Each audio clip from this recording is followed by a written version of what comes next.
Hello and welcome to another episode in our System Design Let's Talk series. Um, this one we are covering RPG level design in the context of areas rather than character levels. If you've not seen one of these before, basically what it is, it's kind of a semi-improvised just chat about various RPG systems, from classic RPGs with the focus on the Silver Age of computer role playing, but with some modern examples as well. That runs alongside the Let's Play channel. We do this through the medium of these ugly ass Google Sheets. I find it the easiest way to just get ideas to paper, and that's the purpose of this. So it won't look pretty. There probably won't be much in the way of overlay videos. And for regular season viewers, I wanted to just say on this, on a personal note, I've made a bit of a rod for my own back with this. It's the first time I've really wished that the channel was a professional thing. It's very much not a professional thing. But just because I'm recording this way, way before it'll come out. This has been recorded about 4 months before, because I end up playing a lot of these games and then releasing them slowly. It would be much nicer if I could release it at the time, but unfortunately life gets in the way, and so there may be, well, there probably will be other videos that were recorded after this in this series that come out before, which is unfortunate, but this is just the nature of the channel as amateurish as this one is. Anyway, so level area design. What's prompted this one? Well, the two last games we've covered in the channel have been Clair Obscur Expedition 33 and Knights of the Old Republic, which is the playthrough. This should come out in the middle of that playthrough. Probably, or maybe I'll do it at the end. I've not decided yet. But I have completed that game. Spoiler alert, I finish it.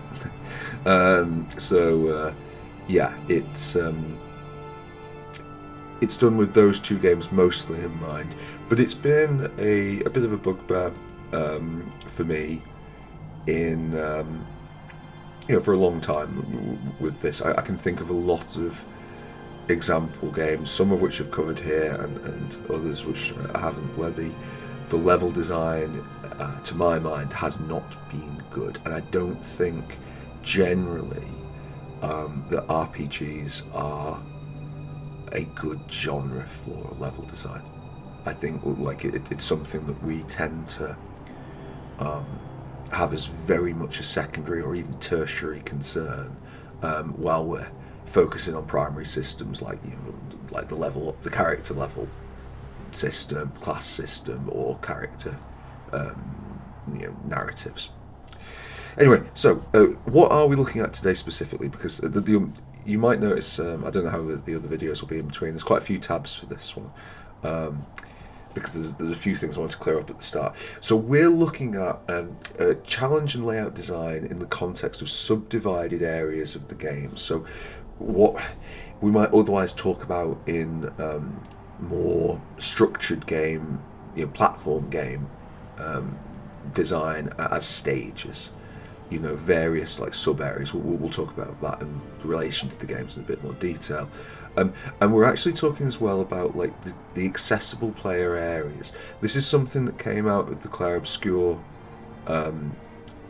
thing, particularly to talk about the wireframes, because when you're building your game in Unreal or Unity or Godot or whatever if you're making your own proprietary engine, you're gonna have to have wireframes on which to attach all these textures, and this is the bit where, as I say, I just don't think RPGs do it very well.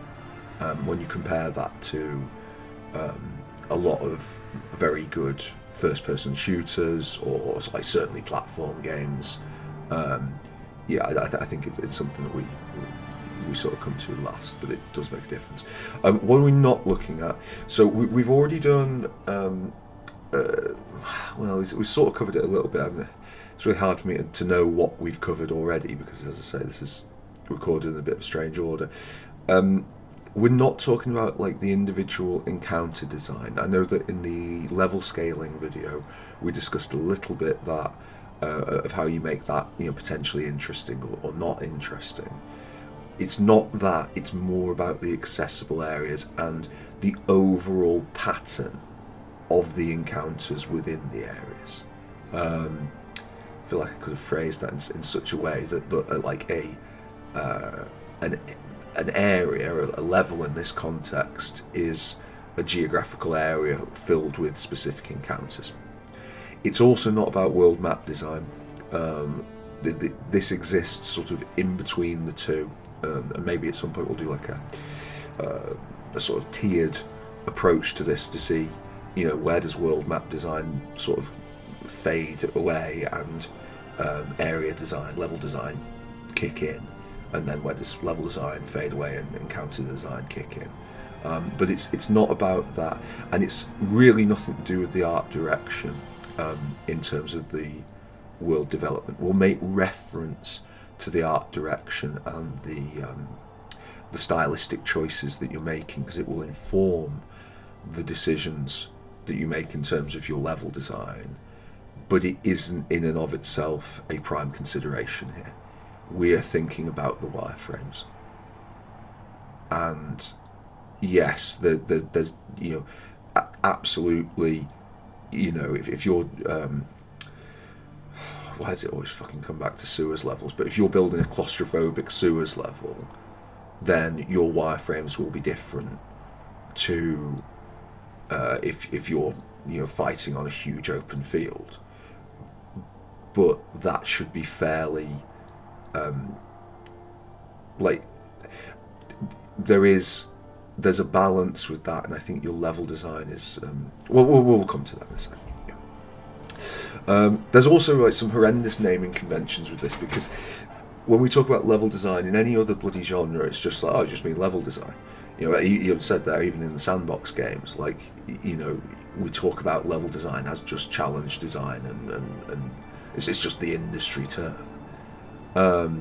Apart from in RPGs, where level, you know, generally refers to character levels.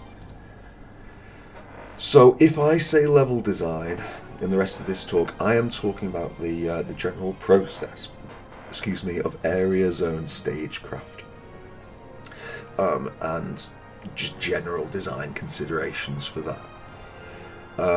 Similarly, I'm going to talk about levels. I know I can see myself going with this because it's a pain in the backside, these conventions, and I'm going to dance between them all. But I think unless I'm specifically saying otherwise in this talk, you can assume that level refers to one of these subdivisions of the game, a challenge area, if you will, rather than anything to do with character levels. Yeah. Interchangeable way to describe it. Yeah, exactly. It's just this. So we'll normally go through the core concepts. We've come in a bit slow on this, but these are the things I want us to have a think about in terms of games that we've played and enjoyed, and how this is going to inform our general level design in the RPG that we make. So the first point, I believe that every game has a principal genre pillar from which that is the, for lack of a better metaphor, the central sort of tent pole on which the rest of the game hangs. That's the highest, the peak point that the game is sort of riding on. It's a bit of an odd term in this, and with what we're doing, which is kind of we're going to do some like deconstructions of the problem and some reverse design, because I can totally believe how your principal genre pillar, when you first put pen to paper on your game design document, may not end up being the principal genre pillar when you publish the game. You know, depending on what, sometimes ideas will come as part of the process. Sometimes, you know, I'm increasingly a fan of just agile development generally, and I think that if you're being agile in this sense, you are responding to what you have in front of you and you're working with that. If you've got a fantastic idea for a game, and then halfway through the creation of that game you suddenly discover some other part of the game that's actually really, really fun, more than your individual design pillar, run with the fun part. Adapt to that, and then make that your principal pillar, and then the other things from it, the things that you previously thought can then go to support that. Just be adaptive. Now, the other point with this that's listed there, let's be clear, you might have a central genre pillar. You might say you're a strategy RPG or you're an action RPG or whatever. We're going to talk about it in slightly different terms. But there isn't a game in the world that's not multifaceted in this regard. And some people might like to say that you have multiple central pillars, and some people might say that it's like a sort of tiered system. What's your first, what's your second, what's your third? We're focusing here on the prime one because I think it's the most important. Next one that we're dealing with here, tightness of design. When is video game design tight? And what do I mean by that? Tight doesn't refer to quality necessarily.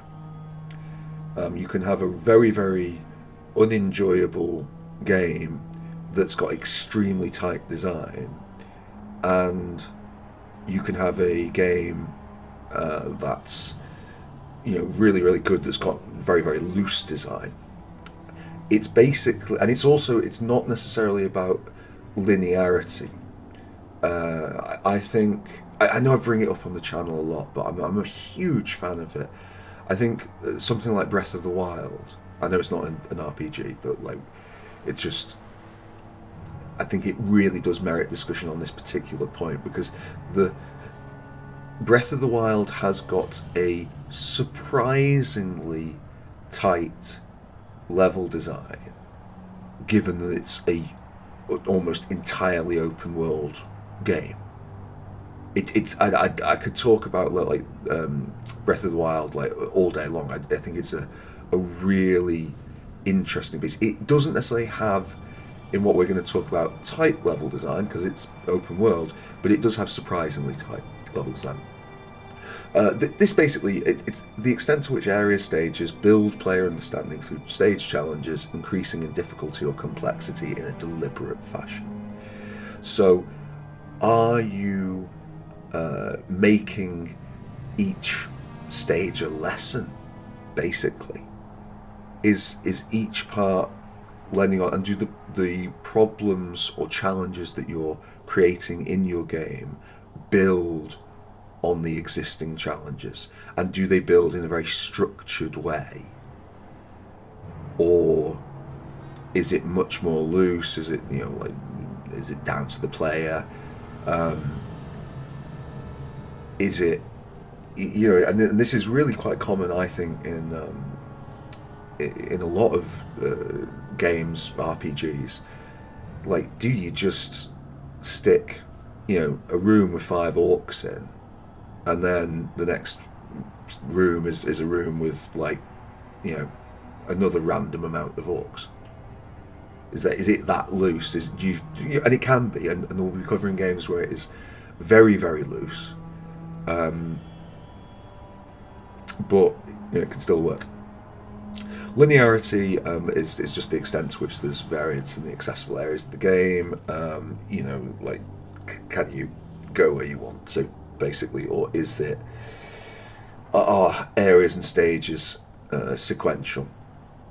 We've generally thinking about that in terms of a Fallout versus Final Fantasy IX, or what have you.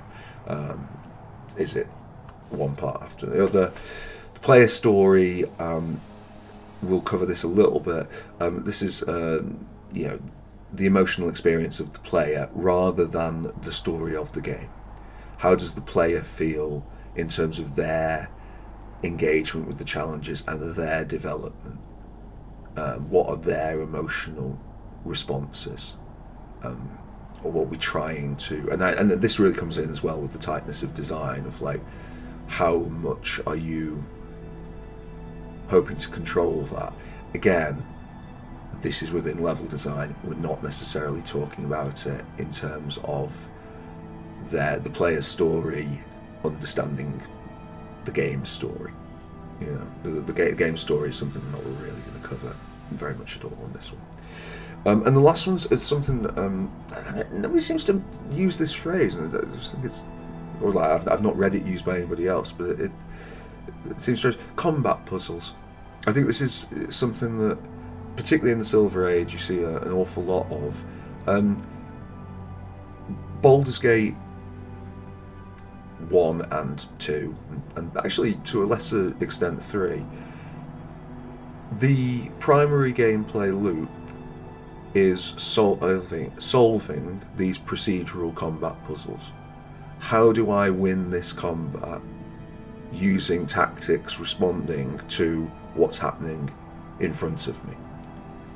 It's really clear to see in Fire Emblem Three Houses, just think focusing on games we've covered in the channel, and you'll see bits of it in even in Final Fantasy VII. Like what's an enemy's weakness? What are they strong against? When do I need to defend? When do I need to attack?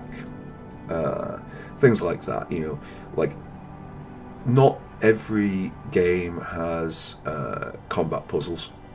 Some games are easier than others. We're currently playing Knights, and Knights of the Old Republic has it doesn't go for particularly detailed combat puzzles, and some games are auto battlers or just spam things. Like when we look at we haven't covered yet, maybe we should. On the channel, the original Diablo, which to me, Diablo just did, the combat puzzle of Diablo 1 was go and stand in the doorway so that you can fight the enemies one-on-one. And that was the entire puzzle of combat, which was, this is why I don't have as much love for it as I think a lot of other people. Maybe. Well, anyway, who cares? That's not what we're talking about right now. So other than indeed, we have a lot of games these days, a lot of RPGs that are basically auto battlers. You handle the strategic part, or maybe you don't even handle that, and you put your enemies, you put your units in and let things take over. It's not always really clear there with that, because I'm thinking now of a game we haven't covered, and I don't think I'll be covering it anytime soon, just because of the things I have access to.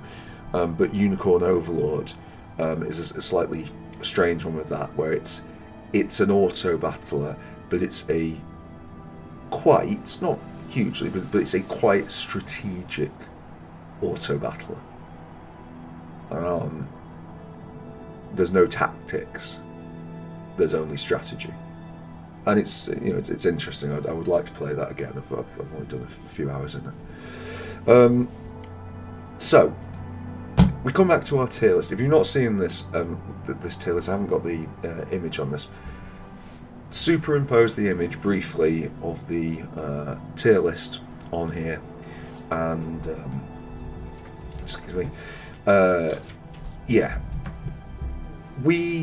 the hell am I to decide which is a good RPG and which is not? I'm an RPG fan. I'm an amateur game developer.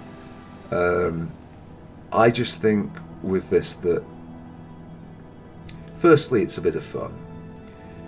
But secondly, if you're not going to acknowledge what games do what well, I think you can have trouble making the next great game. So while I expect everyone to have their own opinions on which games are here, and maybe you'll wildly disagree. Hopefully you don't wildly disagree. Hopefully you can look at that and see the reasons for it.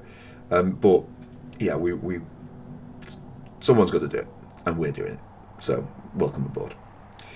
What we want to talk about here, going back to the actual sheet itself, is where the games do this differently. And we're focusing mostly on this in line because it's one of the lessons, I think, from Clair Obscur and from Knights of the Old Republic, is on length. That's just one part. I've also included the principal design genre pillars as I see them. And again, there's this... And I get more flack for the how hard than I get for the what is the feel. I've put in what I think is the approximation of how difficult things are on the... I mean, sometimes you say standard setting, it's a bit weird on Three Houses. And then what the central feel of the level design is to me. So, starting from the top, we've got Final Fantasy VII, which is clearly a character-driven narrative as its first principal design pillar. I think most of the level design in Final Fantasy VII is fairly standard. That's what I would consider to be in the middle. Obviously, some levels are much longer than others. But if you think about, let's say, the catacombs under Cosmo Canyon, you think about the Mithril Mines, or is it slightly like perhaps the road to Coral? I think maybe I'll change that. Maybe I'll go for fairly long on this. The more I'm thinking about it, I'm going to go with that. Final Fantasy VII is not a difficult game. Well, when we talk about Final Fantasy VII, sorry, caveat, put it in every time, we're talking about the PlayStation 1 original from 1996, 97, depending on where you were. We don't deal with Final Fantasy VII Remake or Rebirth or any of the other modern reimaginings of it. That's just falls outside of the channel for numerous reasons. A lot of the time with Final Fantasy VII, the combat stages are less about the combat experience than they are about the story itself.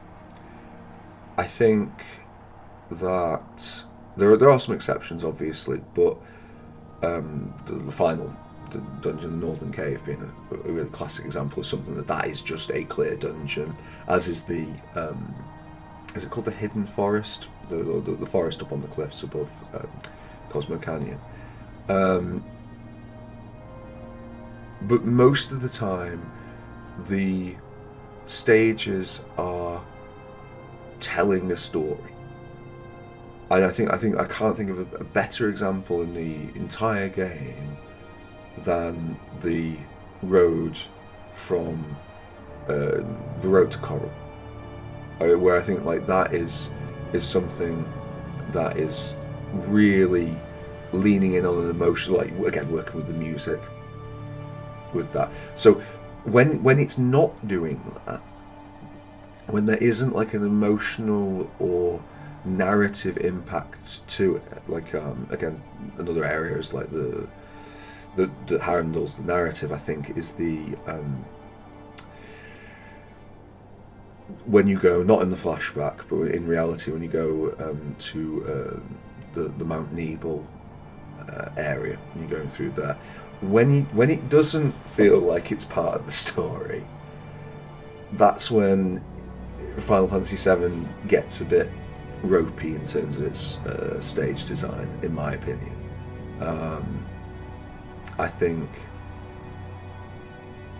some of the lower I mean, firstly, like sewer levels. Maybe we should just have a session, like a level, one of these discussions alone on sewer levels. But yeah, there's parts of the game where it's just, that's where it feels at its worst. Baldur's Gate 2. Sorry, I'm just mindful. We're going to be here for ages anyway. These things always last a few hours. But let's get cracking. Baldur's Gate 2. It's principally designed around strategic combat. It's not. I think it's quite different to its predecessor, the first game. Baldur's Gate 2 is about strategic combat puzzles. It's really focused on those combat puzzles, and the individual areas. If we talk about the sewers under the Temple District, it's actually like probably one of the shortest ones, or going out to the various parts of the, when you go to like Nalia's Keep, for instance, like that's one long area designed with a series of fights of scaling difficulty. I enjoy those dungeons. That to me feels like the meat of the game, and I think that it just feels like I'm in a good game, really. They feel quite gamified. I'll skip Fallout 2 and just cover that in a sec, because I might as well go straight into Baldur's Gate 1 and say that is more focused on exploration. It's about unlocking the world map, and finding gear and things and stories and potentially party members, rather than being really driven on the level design of that from a combat puzzle point of view. A lot of the time the enemies are just, because Baldur's Gate, and it comes back to the level scaling with this, like Baldur's Gate 2 level scales in a really cool way, actually, does it really well, whereas Baldur's Gate 1 doesn't, and as such it's not, when we talked about that tightness of design in the opening slides, or not slides, the opening sheets, like Baldur's Gate 1 has got really quite loose level design compared to its sequel. But Baldur's Gate 1 just throws stuff anywhere. Maps might have a broad challenge rating, like the Siren map is a lot more challenging than the map between Beregost, the map between Candlekeep and Beregost.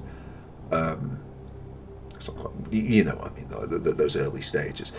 But even within maps, there's plenty of things where it's like easy fight, easy fight, easy fight, easy fight, easy, very hard fight. And that's, so the design in it's very loose. But it does feel contiguous with the world. Like, the areas of comparative safety, which is well, I mean, I suppose that's the other thing with it in Baldur's Gate 1, especially, and to a lesser extent its sequel, is that even when you're in town, like the first time you go to Beregost, and it's true of Nashkel as well, really, Friendly Arm, there's loads of like boss encounters just in the quote unquote safe bits. You just wander into these fights, so it doesn't feel so much like the dungeons of Baldur's Gate 2. It feels, it feels more like just a continuation. The wilderness that, even things like Firewine, which is actually a pretty terrible dungeon, is contiguous with Beregost itself. So I think that's there. The other point I would make with Baldur's Gate 2, and it's another one of these things where one of design heads at Obsidian, Josh Sawyer, who I bring up a lot, and I'm always being harsh to Josh. I'm really sorry, Josh, man. Because he's such a good guy in terms of trying to help the community, and like obviously making RPGs. Obsidian are, one of the houses most focused on it. But as I've said before, I just don't think he's yet got a top tier RPG under his belt. At least from a design perspective. Well, I don't really think he's got a top tier RPG under his belt. So, but then again, neither have I. So, and he's at least got some middle tier ones. So, who are you going to listen to? But Josh didn't like the start of Baldur's Gate 2, where you could go anywhere. He preferred it when it gets in what we'll loosely call the game's second act. Even though it doesn't divide it as such, but basically when you go off to Spellhold, he preferred that bit. And maybe that is an actual design decision. I've always said I suspect the reason he feels that way is because he worked on Icewind Dale, which is obviously a dungeon crawl, and so I think that that there's a bit of Icewind Dale loyalty that comes in from Josh. To me, Icewind Dale is like nowhere near as good as Baldur's Gate 1 or 2. And I think that is pretty much the consensus opinion. I've met some people who disagree, but they're in the minority. The other thing to say just on Baldur's Gate 2, I mean, we might end up skipping the case studies because we're talking about so much of this in detail. Actually, is Baldur's Gate 2? I think I've got it on the case studies, haven't I? Yeah, okay, fine. Right. We'll dodge that. Let's talk Fallout and Fallout 2. So again, these are the dungeons in that don't generally. Again, you've got pretty loose design within the dungeons. When you think about the Rad Scorpion caves, this is Fallout 1, but like. Vault 15, the military base, like even the, like other areas, the glow. I think it carries on with Fallout 2 with all the areas in that, and it's generally speaking, you might view things in terms of challenge areas. Have I got average area length long? I don't think I agree with average area length long. I think that's coming down to moderate.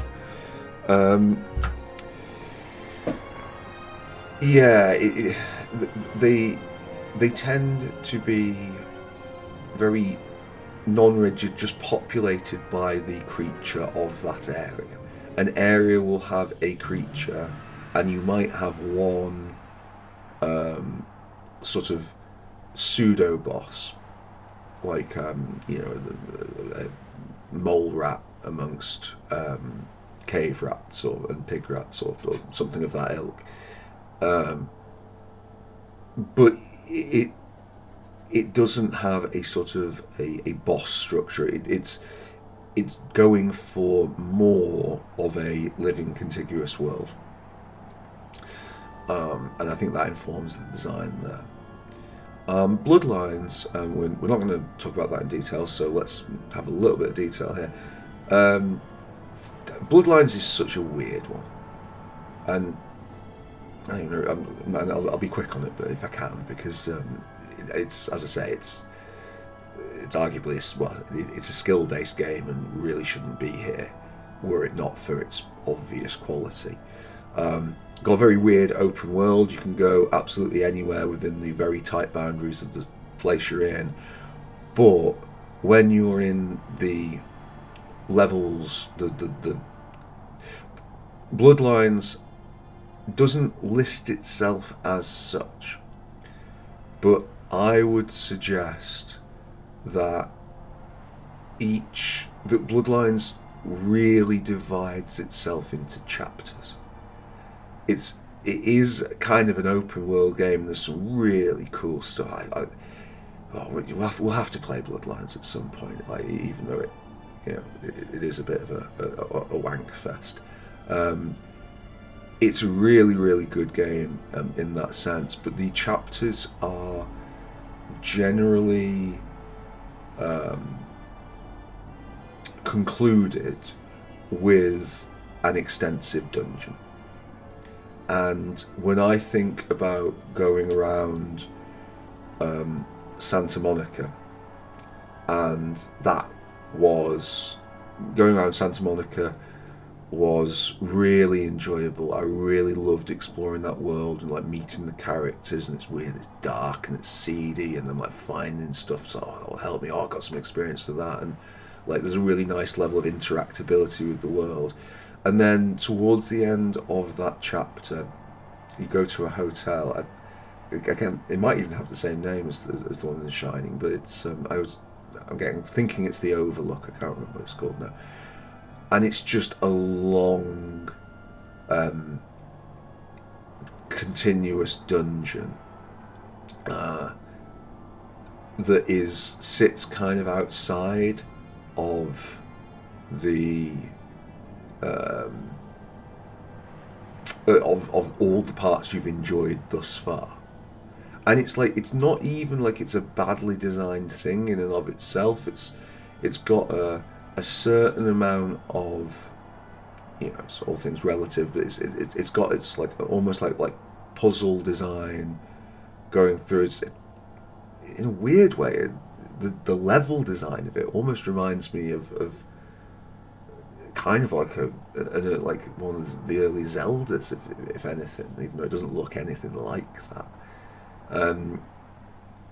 And it's like, it's not a badly designed dungeon, but you do feel kind of trapped in it, and you're away from all the fun bits, which is like the interaction with the characters and messing around in Santa Monica. And then Bloodlines has got, I mean, as I mentioned before, we really should have a level as one of these sessions just on sewers levels. But the sewers level in Bloodlines around midway through the game has got to be, it's probably the worst sewers level of all time, because it's so fucking long and it's just so repetitive and boring. And it's like one of the things to Bloodlines' great credit is that it doesn't give combat experience. It only gives quest experience, and it works really well. But the problem with that is, if you've got a long level full of enemies that you're fighting your way through, you don't want to be there.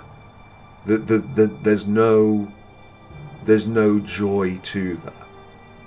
You're just trying to get out, and sure, that's the emotional thing of the story, and you know, that's what they're trying to tie the player's response to the character's response, which, you know, on paper is a really good idea. But it definitely, like, I don't think anybody played that and had any other reaction than like, please, for fuck's sake, can I just get out of this sewers level? So yeah, what's the feel? Painful diversions from the world. Three Houses, obviously, I would say the principal design genre pillar of Three Houses remains strategic combat. I absolutely will. I guess that perhaps that's me having played it on maddening difficulty and having played other Fire Emblems recently. Maybe if you play on normal difficulty, you might argue that its principal design pillar is, I don't know, not quite waifu management, but it's that sort of anime ensembling. It's probably more than an ensemble, but you know, maybe there's a bit of negotiation there. The point is that the areas that it has are long, and they are very divided into between the rest of the game and its dungeon parts. The level design is, in and of itself, still pretty loose. Again, difficulty matters a lot with Three Houses. Like playing it on normal and playing it on maddening are wildly different experiences. But the whole thing is that those, one way or another, those fights, those dungeons, stages, levels are combat puzzles, and that's the vibe, irrespective of whatever's happening in the academy, whatever it's called. I'm sorry, just 2 seconds because life might be getting in the way. Oh, right, okay, fine. Yeah, Knights of the Old Republic. Well, we are, I think this is on our list. Oh, indeed, Fire Emblem Three Houses, I think, is on our list. Yeah, we're going to cover that in more detail anyway, so I've already covered Final Fantasy 7, we'll have to skip ahead there. Final Fantasy 10, yeah, character-driven narratives. This is another game that's got some, like, really just painful, long dungeons. It does, I mean, again, especially as we get to the lower end of the list, like, you start to feel the pains of other things around it more. Would Final Fantasy X... I'm terrible, so I'll have to edit this here. Right, I'm back. I would have hoped to have dealt with that small issue and then been back in 60 seconds, what have you. In fact, it's been nearly a fortnight. That phone call was absolute carnage. We've had emergency services on yeah, it's just, I won't go into the details. Everyone's safe and okay now, but it has considerably interrupted the flow of this, so I'm now returning to it 2 weeks later to kind of box this off. Unfortunately, I don't think this is going to have done anything for the presentation on this, because these are ad hoc chats, and I generally come to them when I've got a sort of bee in my bonnet. As it is, we're just going to have to kind of find our way through this.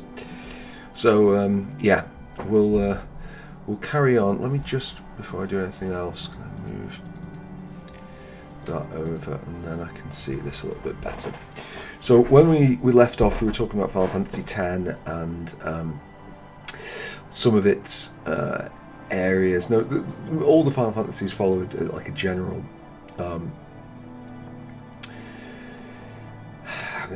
say prescription in terms of their areas, but Final Fantasy X famously has some really dreary and long dungeons. The opening dungeon, when you get sent to Spira, is you're just on your own for a long time doing, it's a very poorly chosen opening.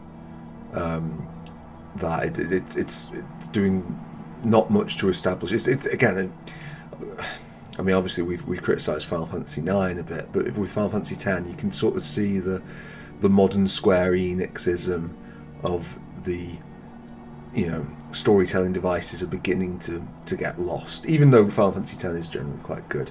So a lot of these dungeons feel like overly long diversions. I remember one under, I always get the name wrong, under Lake Macadamia, I think it is, and that just drags.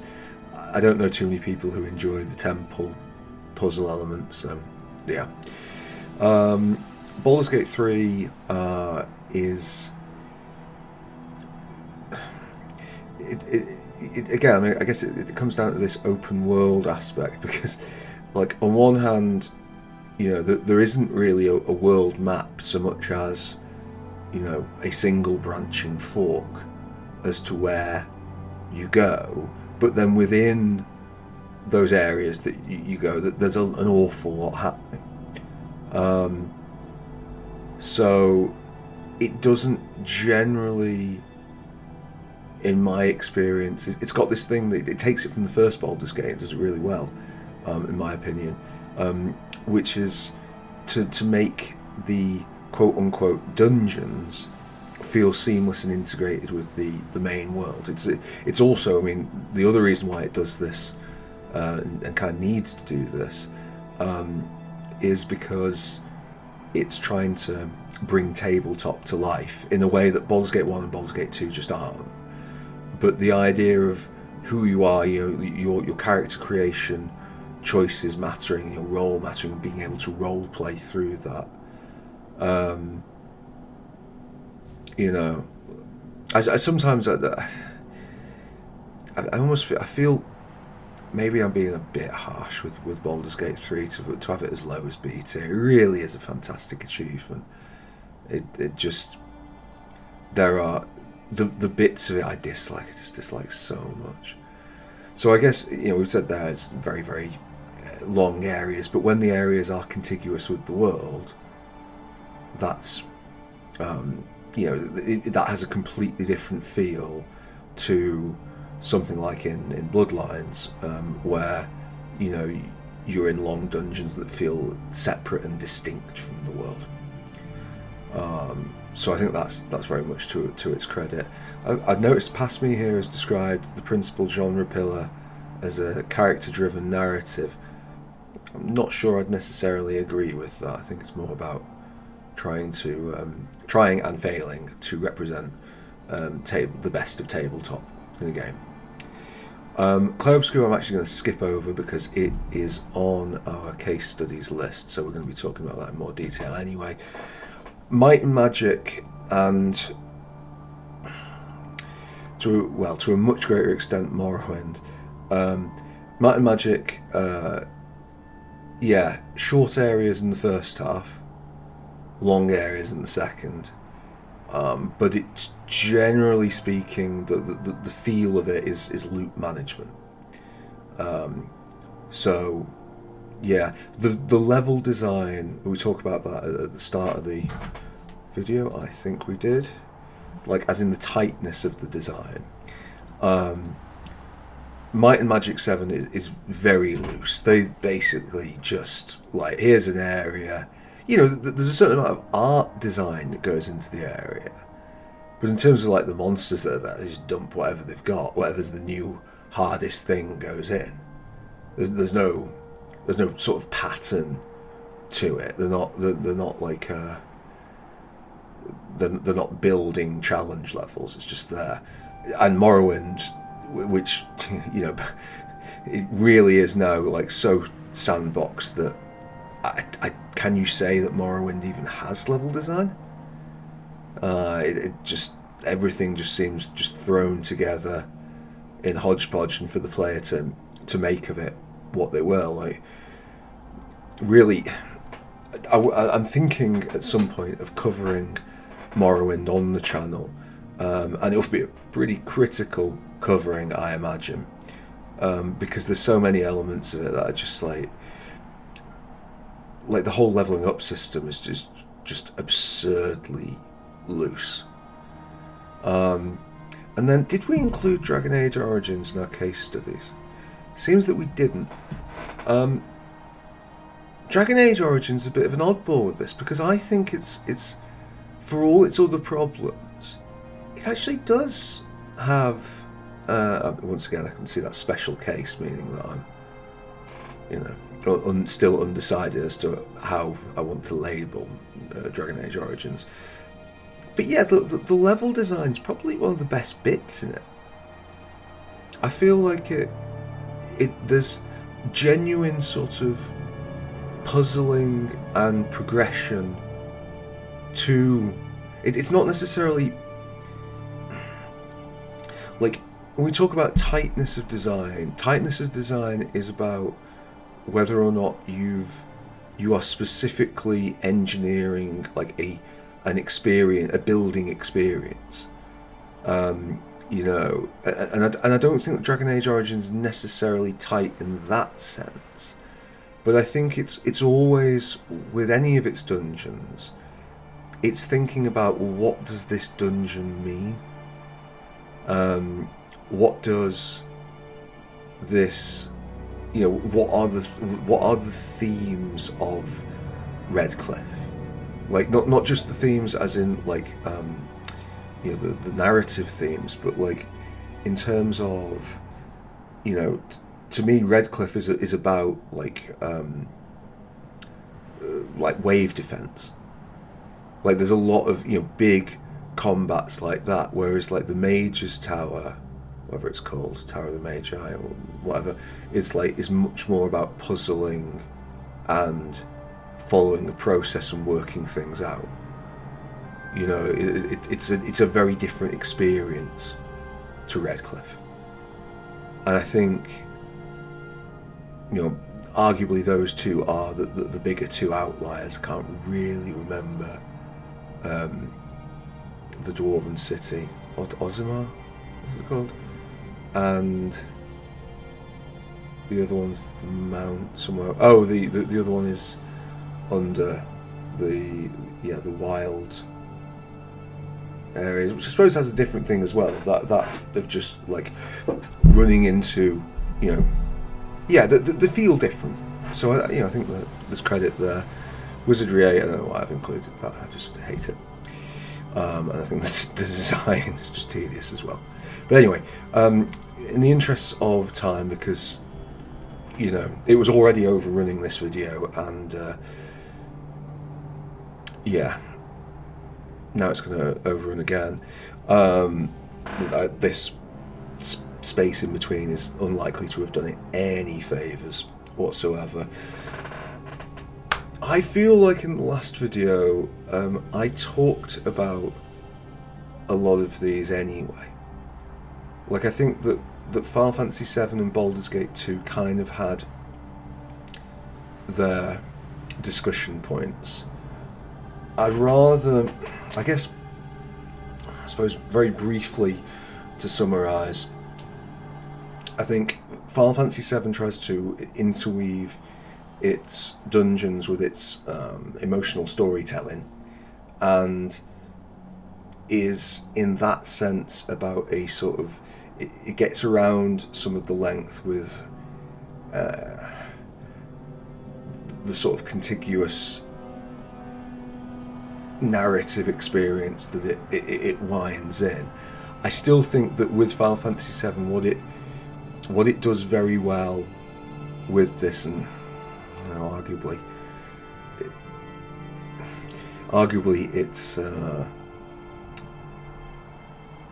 it's not, the art direction is coming into this, which I'm pretty sure when we said this, we're not looking into that. We are thinking more on the wireframe building.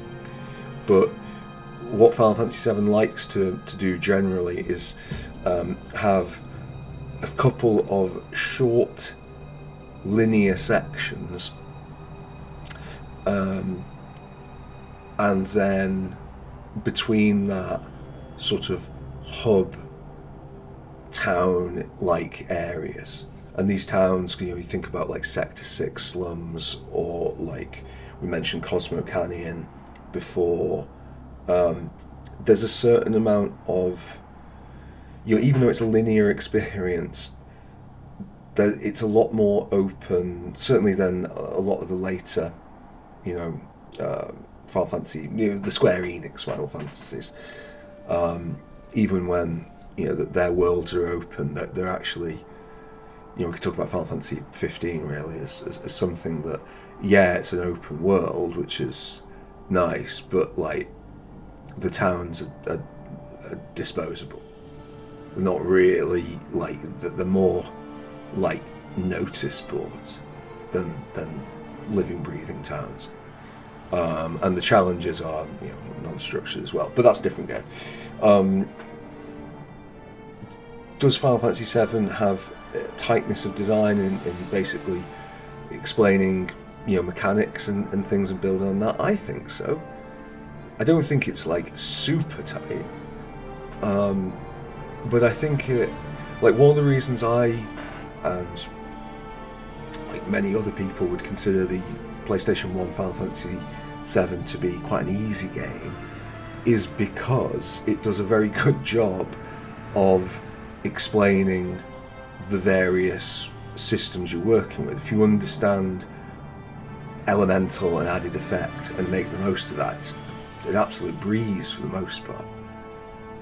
But how do you get to understanding that? It's like by being taught lessons from the Scorpion boss at the start onwards. So yeah, I think Baldur's Gate 2, again, like this is something that the levels are, I mean, to varying extent. Obviously some are more sort of closed off than others. You think about like the planisphere and things, but it's normally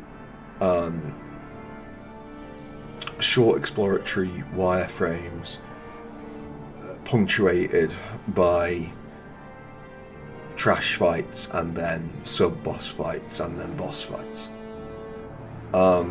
The one I'm really looking to get to on this, and I can't recall if I started talking about it much in the last episode, no, not the last episode, the first half of this episode, is Knights of the Old Republic, because we've played that recently, and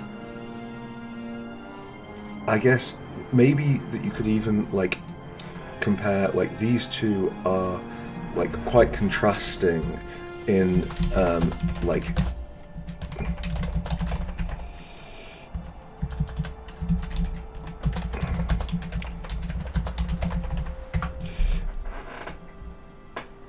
Knights of the Old Republic is characterized by its short dungeons, but this is, I guess it's kind of a necessity when your combat is as, what's the word I'm looking for?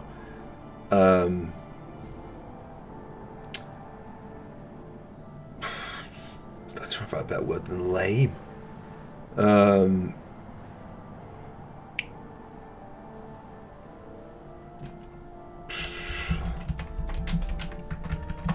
gonna go low tech.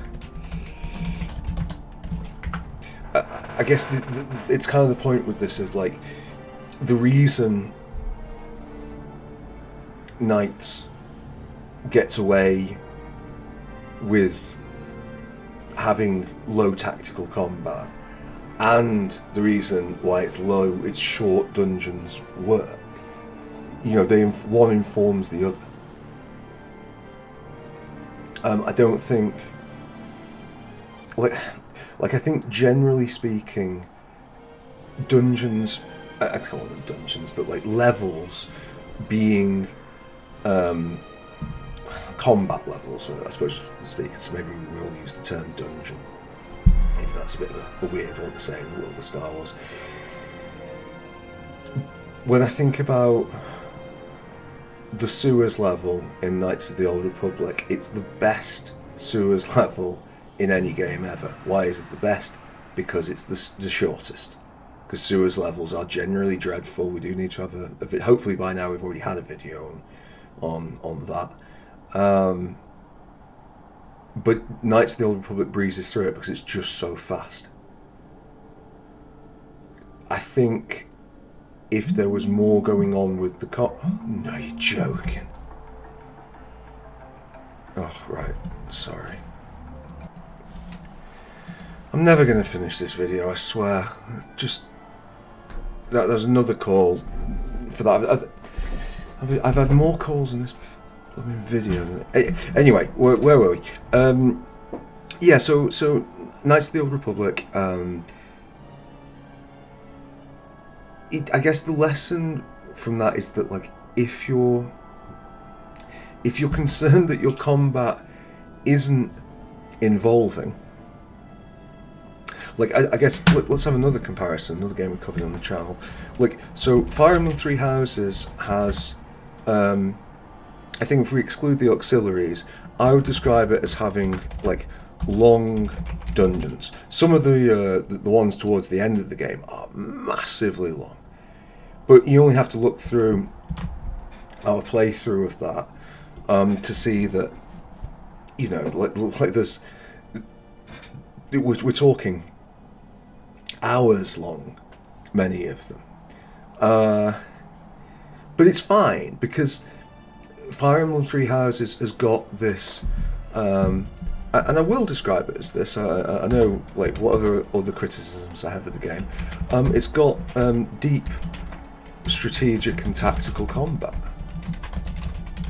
at least on higher difficulties.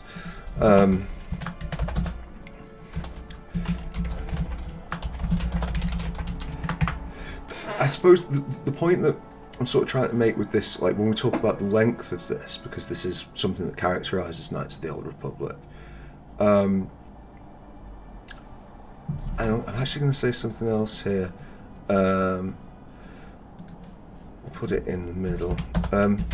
With very few dead, long. Well, you know what I mean if I say cul-de-sacs, like dead ends. You know, cul-de-sac generally is like a street you go in that's like got one entrance and then everything's enclosed in houses.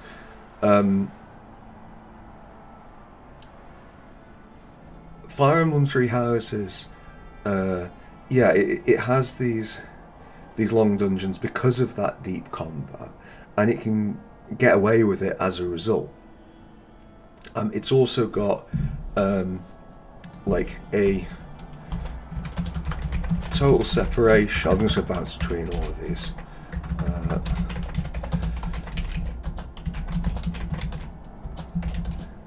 Maybe is it total?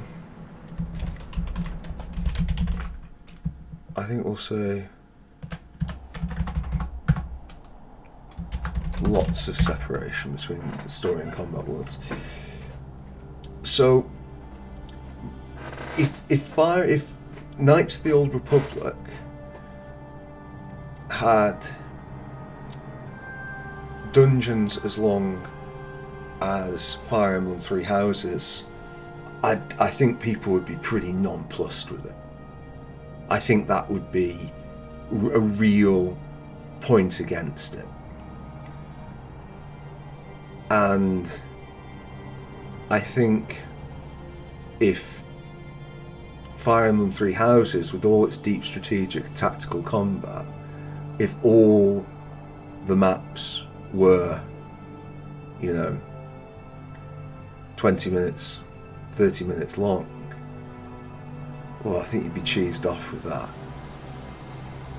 I know we did quite a few auxiliary fights that were closer to that length, but they were not as interesting as the long curated, like, specific fights, irrespective. And I think this is core, especially when we're talking about it on Maddening, irrespective of how easy they were. It was how involving, how much thought, what's going on, how are we responding to things. I think, for me, Three Houses has got some fantastic tactical gameplay. I really, like, I know, I mean, like some of the storytelling is just laughably bad. But the actual combat within, like you're responding to the situations that happen in your playthrough. It's not really what we're on topic about here, but I was remembering on the forums, and I was talking, if you've seen our playthrough, like, Felix and Lysithea are taking all the MVP things, but when the shit really hits the fan, it's Ingrid who's bailing us out. And I was extolling the virtues of Ingrid, only to discover, was somebody called me out on it and said that, like, yeah, your Ingrid is, like, way above the average Ingrid, just way above. And I looked at it and I was like, oh no, you are right. Like, we could play that game, that exact same playthrough again, and Ingrid might have failed every level up, and Sylvain might have hit every one of his, at which point we'd have had a completely different build in front of us. So it's it's quite deep with that, to say nothing of the fact that every single attack, if you get the kill or miss, you've got to respond with all your other units to it. So there's a lot going on there. And then I guess in the middle of these two, you have Clair Obscur. And I think that when we talk about the combat in this, and I know not talking about the combat, but just how it it relates to this. I would say that there is some strategy, tactics involved, but not as much as you might think. I think a lot of it comes, for all, Knights of the Old Republic, you just put units together and wait till one of them shot the other down for the most part. With Clair Obscur, yeah, you've got these builds and chains and like, oh, we're going to build up whatever it was called, renown or whatever it was that charged the attacks, and you're managing shields, sun and moon cards or what have you, and all this. But the reality is that most of the combat in Clair Obscur, in terms of the tactics and strategy, isn't really very reactive. You're doing things that are the same thing. I mean, maybe you're not. Maybe you pick a build that adapts wholly, but we achieved great success with a build that did the same thing pretty much every fight. And I mean, obviously I'm not a master of Clair Obscur, but it seemed fairly evident that was going to be the best play across a playthrough. The reactivity in Clair Obscur comes from its quick time event nature, which is generally good, and it's certainly more involving than Knights of the Old Republic, but it's nevertheless a lot more repetitive than Fire Emblem Three Houses, just like hugely obviously so. So when Clair Obscur has the long dungeons, it isn't necessarily earning them to the same degree. I think the other thing, and I know we're not talking about the art direction, but we are talking about wireframes. When you're making wireframes and you're putting textures on or whatever, you have to understand there has to be a relationship between the player character as an entity, as a tool, as a gameplay experience, and the maps. And the most obvious point here is the invisible wall issue. And Clair Obscur has just terrible issues with not even terrible, that's how bad it is. Terrible issues with invisible walls in a game that is promoting mobility.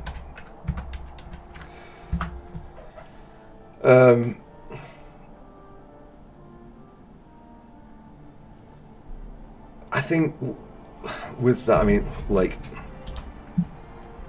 I'll even just put it in.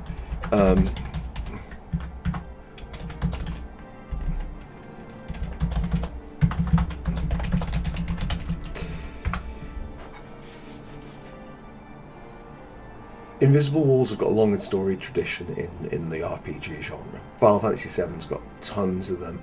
Baldur's Gate 2 has got a lot of them. Knights of the Old Republic has them all over the show. But what none of those games have is a dedicated jump or climb key or button. And the problem with Clair Obscur is as soon as you add in the ability to jump, to grapple, to and let's be it's less about the grappling and the running than it is about the fact that you will jump and there are platform puzzles in this game. You need to be able to jump appropriately between these spots, as soon as you're involved in that, you've really, like, every time you put up a wireframe, you should be thinking to yourself, how am I making it clear that the player doesn't move across here? Because, like, as soon as you're fighting not the world's inhabitants but the world itself, that's an immersion breaker, and it's a source of frustration. You know, like, if you're making the world ambiguous, you should be doing it in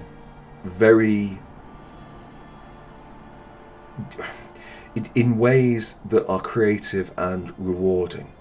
I think back to the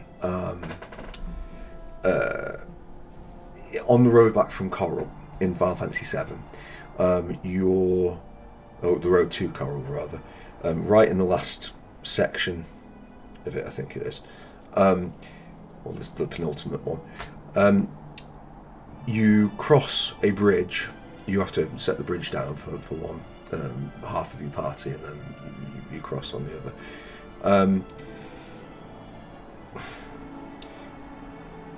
When you get to the end of that, you've got an entrance to that map and you've got an exit to that map, but there's 2 hidden entrances there that are not marked in, and in those hidden, like, areas they're like short areas, and there are rewards there.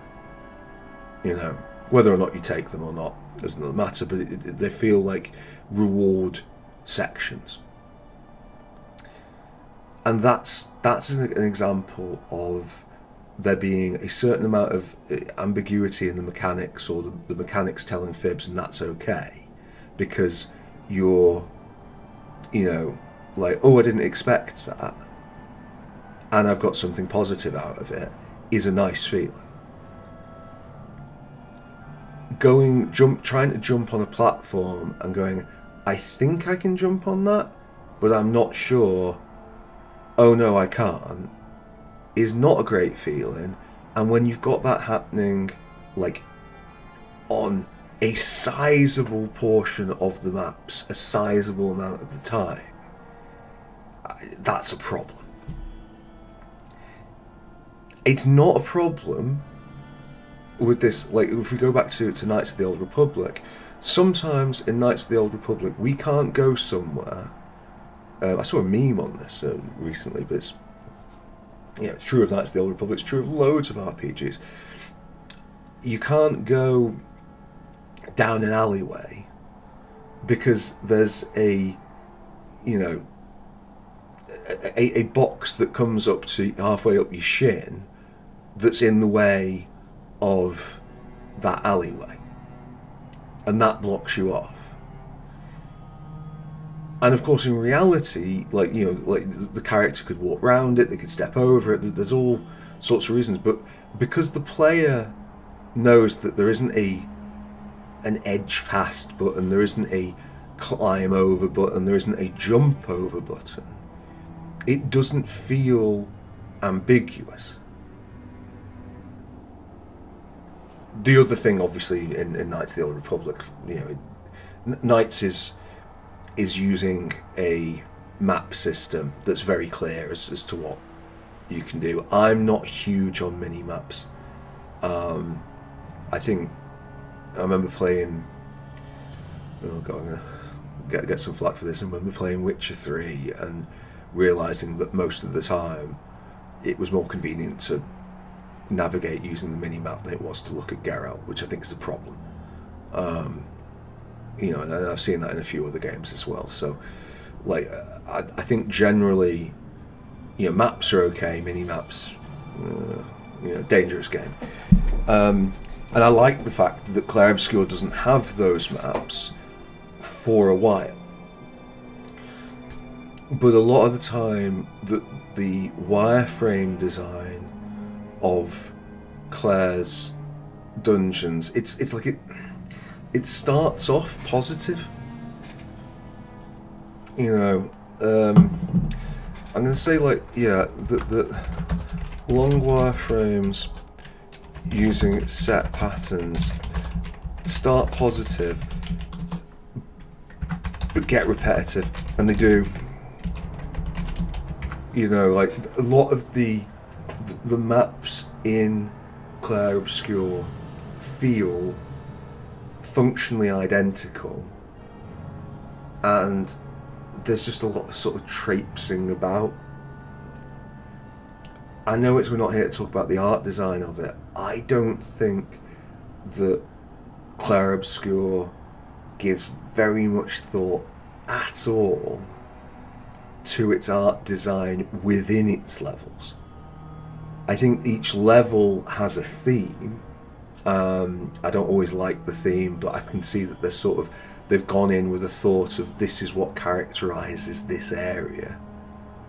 Even if a lot of the time that is just, you know, a colour of tree and Vaseline fog. But within the areas, like, there doesn't seem to be... I mean, again, it's not a like-for-like comparison, but, like, something like the Road to Coral. I'm going to just put Road to Coral.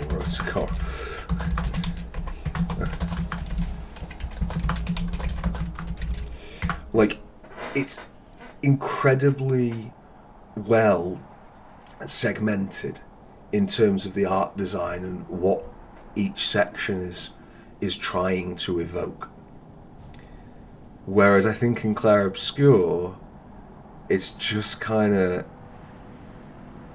same as the rest of it. You're just going down a path. And I think that, you know, which get repetitive, which makes them feel even longer.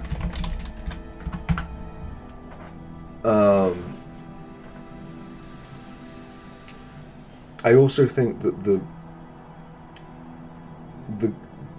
design in terms of, I mean, firstly, like, when we talk about the tightness of design of these games, like, I would say that these are all... I would say that they're all loosely designed.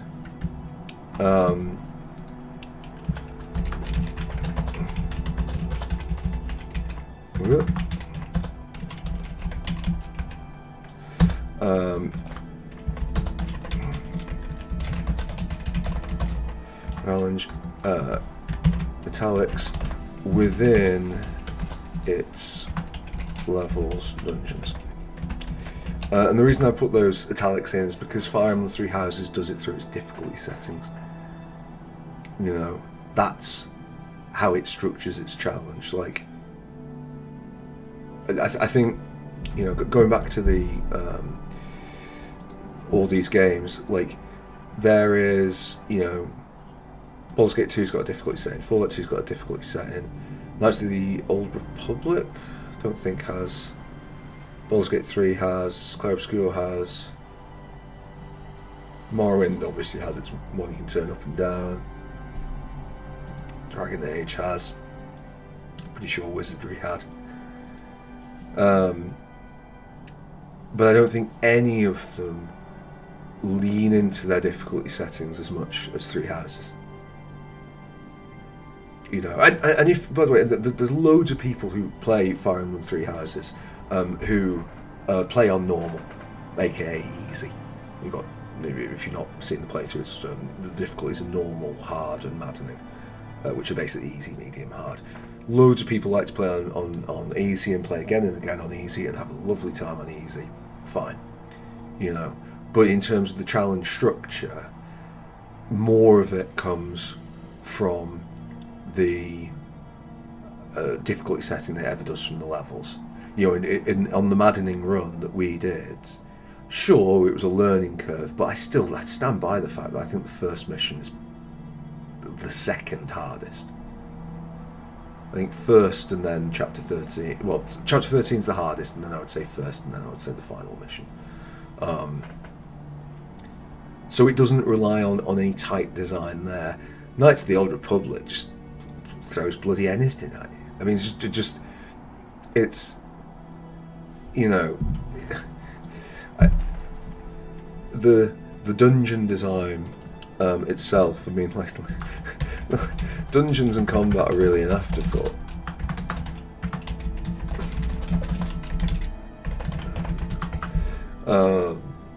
You know, so if that's not your, yeah, evoking Star Wars is the main theme, I guess. But the other thing with that, so we're talking about these short dungeon lengths, how it works better with you know, more light systems, and whether or not you can make these interesting, you know, through design there. The other point to make is that the way that hub areas are designed, and I think that what should we call it? I call it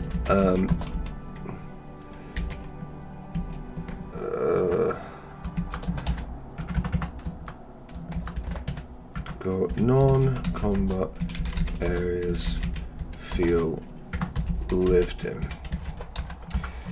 And I'm going to put one there, I'm going to put one there, I'm going to put one there, and I am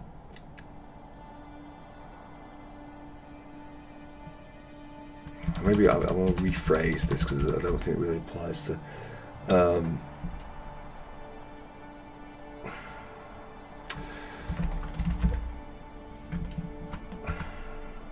no, I guess we'll put it in. Clair Obscur is at a huge disadvantage here because it just doesn't really do them. But we discovered it in the Knights. We identified it in the Knights of the Old Republic playthrough. The towns in Knights of the Old Republic, which example towns being the various levels. You've watched the first couple of episodes. The various levels of Taris: the Undercity, the Lower City, the just the city, the top layer.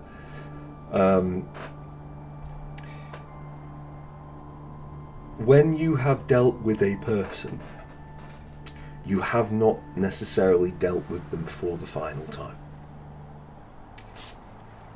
You know, you are going to be backtracking through the areas there, and I said in the Knights playthrough, I stand by this, that immersion comes not by having boring realism, not by, you know, Might and Magic 7, oh, it's after 6 o'clock, everyone's gone to bed, so you'll have to just stand outside waiting.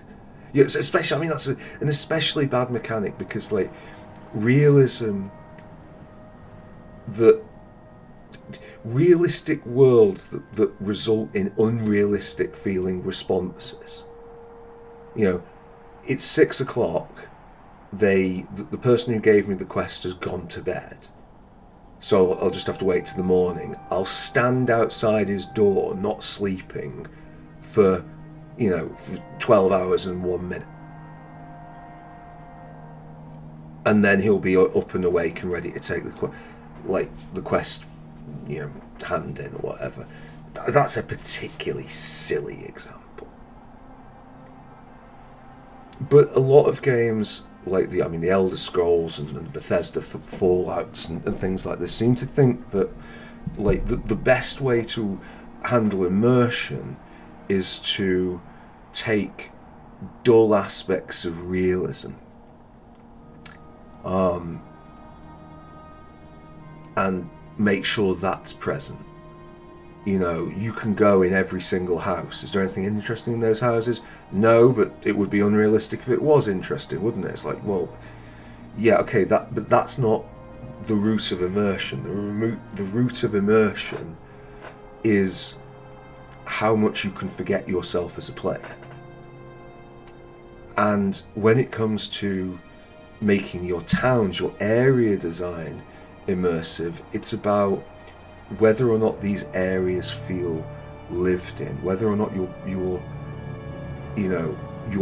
are you passing through it in a linear area, in a linear manner?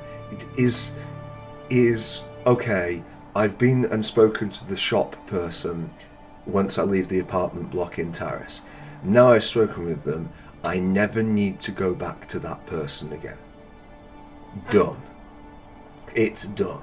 And I will never need to set foot in this area, that original apartment block, because it's done. And, this is something, again, you have to tailor this to the experience. It'd be ridiculous to say otherwise, because there definitely have been games. I mean, like, Wizardry 8 had a little bit of, like, and again, length comes into this, of how long these sections are, and trying to, like, really, we'll come on to this in a sec. With Wizardry 8, sometimes it's like, all right, we get to hand that question. Where was that? That was a 15-minute walk back in that direction. That's not fun. But in Star Wars Knights of the Old Republic, where was that? Oh, it's a 35-second walk back that way. Okay. Now I've got something where I'm going between these, and these places feel interlinked. And I think Knights of the Old Republic does that really well. I think Baldur's Gate obviously, like, has got one. Maybe it's not quite the same thing, but it's got like one huge hub area in that unpronounceable city, Atlatla. Final Fantasy VII, you end up going back to places more that you've been to after the linear trek. Suddenly, there are things that pop up in places you've been to. It's not as sort of spoon-fed to you as Knights of the Old Republic, but it's definitely still there. You have when you leave, and I keep banging on about Coral, but like when you leave Coral, that ain't the last time you're going to be in Coral. And in all probability you'll be back several times.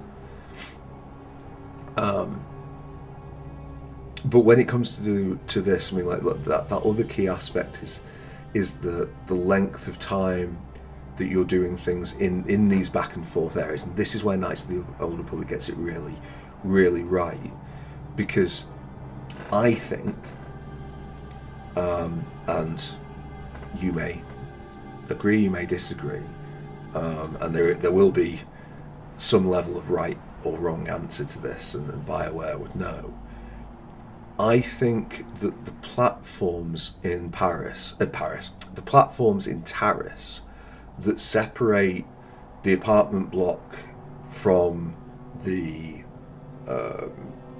weapon shop and the doctors and the exit to Taris, like highest level south, I think the length of that block was considered and in all probability adjusted before the final graphics were put into place, before those final textures were like placed out. I think they really thought about how long that is,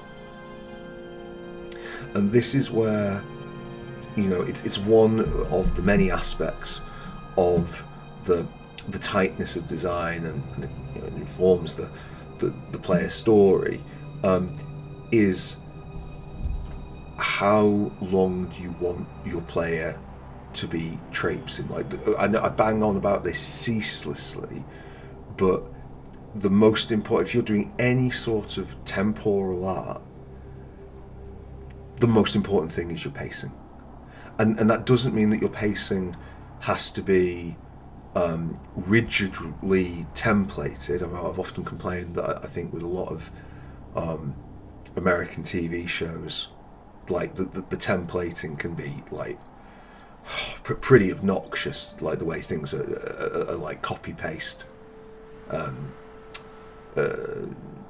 templates of the start, the middle, the end, and whatever. Even something I really like older Star Trek. I think that's great. But like next gen, Jesus Christ, that's on a timer. That is, I think I'm still not sure with if anyone's seen House with Hugh Laurie. I'm not sure if that's a send up or not. Sometimes I think it's a joke, and then sometimes I'm not so certain. But like them having their obligatory seizure at the 13-minute mark is just But the point is with this that like where it matters is if you compare Knights of the Old Republic to Wizardry 8, like I don't think anybody really considered in Wizardry 8 how far those tracking distances were, how long it takes. And Might and Magic 8 is another one. Like we haven't I haven't got the tier list to hand on this, so I won't be able to bring it up in its entirety. But like the amount of games like further up the spectrum where it feels like the length of areas was considered from a player experience point of view. And then the amount of things in the lower echelons where it's just like, well, that would be realistic. We don't want the towns to be too close together because, like, player experience trumps realism. Like, every single time, without exception. If even if you're making like the most banal simulator, like you still want people, like it's still a game. Games must be fun. Fun is about good experiences. So yeah, so I think that's really important when you're designing these areas. And I was talking a little bit. There's a playthrough that's coming afterwards, and I'm not going to spoil which one it is, but there's one that will come up after Knights of the Old Republic, and we were talking. That's got very, very good lived-in non-combat areas, and one of the things that we identify in that is that in the 90s, one of the most popular PC gaming genres, not even just PC gaming, it's pretty popular on even on consoles, which are much less suited to it, don't even work with the name, and were point-and-click adventures. Games like Maniac Mansion and Secret of Monkey Island, Day of the Tentacle, later Broken Sword, the Indiana Jones games, Full Throttle, Discworld. These were it was a very popular time for that sort of game. There were a lot of games that were very well received critically that were part of that genre. And I think really, that popularity is like gone now. There are still point and click adventures, of course, but they're not generally troubling the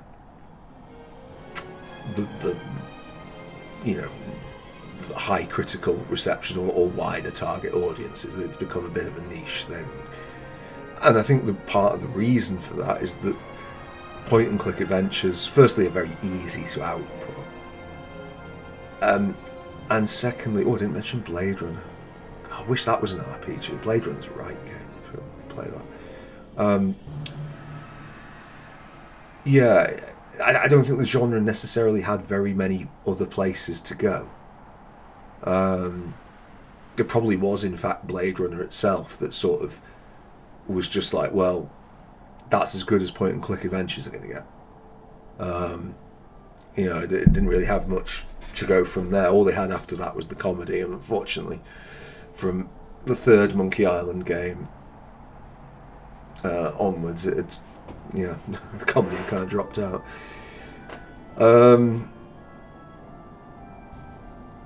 But the point is with all that those games were characterized by having the player being exposed to a couple of different areas, and things that you found in one area you could take back to the other areas to solve problems.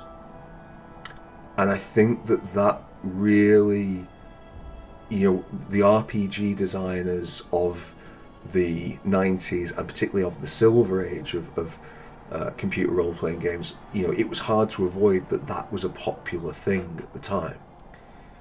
So a lot of those games, obviously, put Icewind Dale to one side, and its sequel, a lot of the time those non-combat areas have an almost point-and-click feature-like feel.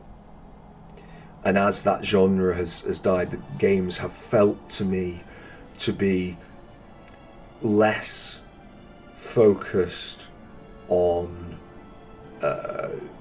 these back and forth lived-in areas, and more focused on hubs, or to a slightly lesser extent but relatedly bases.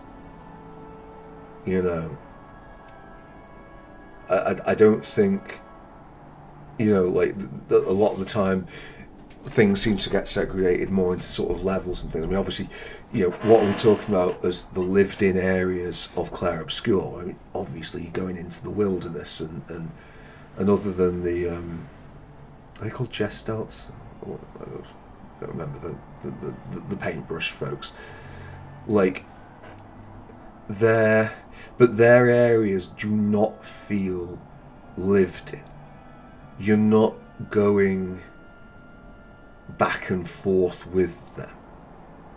There isn't, like, they don't relate to them. They're just a scene that you're passing through. And I think that Clair Obscur's world, as I say, it's going for wilderness, but like, I mean, I can't seem to go 5 minutes without bringing it up in one of these videos, but even something like Breath of the Wild, which is set in the wilderness, still manages to have towns and it's not an RPG, so we're not holding it to the same level of scrutiny as this in terms of the lived-in factor, but like, it's still got lived-in towns to an extent. Not as much as qualified, but more so than Clair Obscur. Once you're out of Lumiere, you're out of it.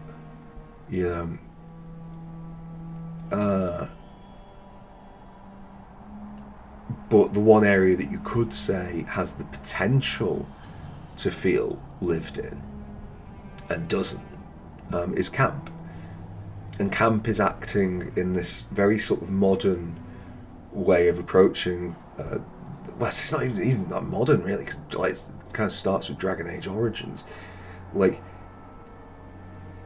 you've got a central hub area that is where your personality exists, and then everything else is just sort of like is separate and distinct from that. Like, one of the things we've been talking about a lot on here, and like, praising it, contiguous with the world.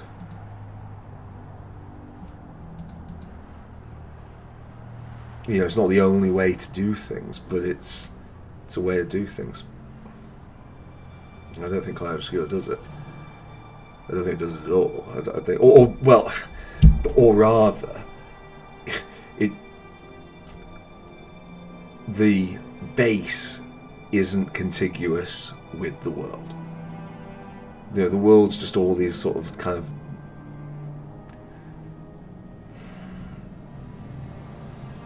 is it harsh to say sterile dungeons? It's how they feel. And it's just such a bloody shame that if I was rewriting, and I'm not going to go into the details of the story on this or anything. There's no spoilers. But like, if I was writing Clair Obscur, I'd just done so much so differently. And maybe, you know, maybe the people who really love Clair Obscur, you know, like maybe it'd be less for them.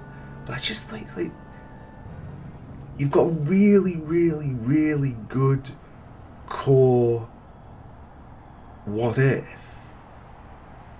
Imagine how all these people that the world could have inhabited could have reacted to that what if. And you just left it bereft of people. Like, what are you doing? But anyway, that's another thing. Oh yeah. Yeah. So I completely forgotten this was there. And I am at a disadvantage to cover this, so we might have to gloss over it, sadly. But we'll. I'll try and talk what I remember from memory. I mean, it really. This was a complex era. I remember what I wanted to talk about. I just don't know the details of it. Super Mario World from 1991, I think. If you're in North America, it might have been called Super Mario 4, but I think they've settled on Super Mario World as the sort of de facto title now. It was the first, well, it was a release game for the Super Nintendo, the SNES, and it was the first 16-bit Mario. It followed Super Mario 3, which was on the Nintendo Entertainment System, and you know, as far as I'm concerned, was up to that point regarded as the absolute king of platform games. I know there's a lot of folks who do like Sonic, but I think Mario won that particular one long before it hit 3D. But irrespective of how you feel on that, what's my favourite book of all time? What's this? Like, I'm going to talk about my favourite book of all time. What do you imagine it to be?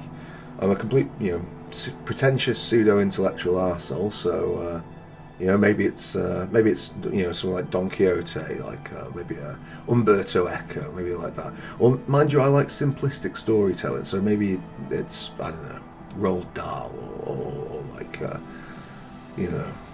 She Who Must Not Be Named. No, my favourite book of all time is by a guy called Patrick Holloman, and it's called Reverse Design Super Mario World. And what Patrick Holloman does, he completely deconstructs the challenge system in which Super Mario World is built, around which it's built. If you can get a copy of the book, I mean, it's some nerdy shit. Like you could love this channel, but that might be several bridges too far. But what I think, like, Holloman's analysis of it is just amazing. And as he says, and I have absolutely no cause to disagree on this, Super Mario World is certainly the much more tightly designed than Super Mario 3, and might even be able to lay claim to being the tightest designed game of all time. In terms of something that is building a player experience by layering challenges. It's the reason I wanted to bring it up in this is partly so I could just gush over Holloman's book because it's great, but also because we can think about, we do sometimes need to look at outside the genre. I mean, it goes back to that point and click adventure thing, right? That we're going to get influenced by things outside the genre, even if we are not doing like a cross-genre game. You know, like like if you're doing, I don't know, like we briefly had a video on the Outer Worlds, which, like, to me, or if you prefer it, the modern Fallouts, which, you know, owe a lot as well to first-person shooters, because that's kind of where some of the mechanics come in. You know, Mass Effect, you know, it's a cover-based shooter meets RPG. But even if you're doing something that's like tightly an RPG, you still want to have some experience of what's going on around it. And one of the things that Super Mario World can teach us is that you can keep things really interesting by taking challenges and multiplying complexity by slowly adding one challenge to another. So one of the examples, if I recall correctly, that Holman talks about is like jumping. Okay, so you're Mario and there's a platform. I'll do this really crudely.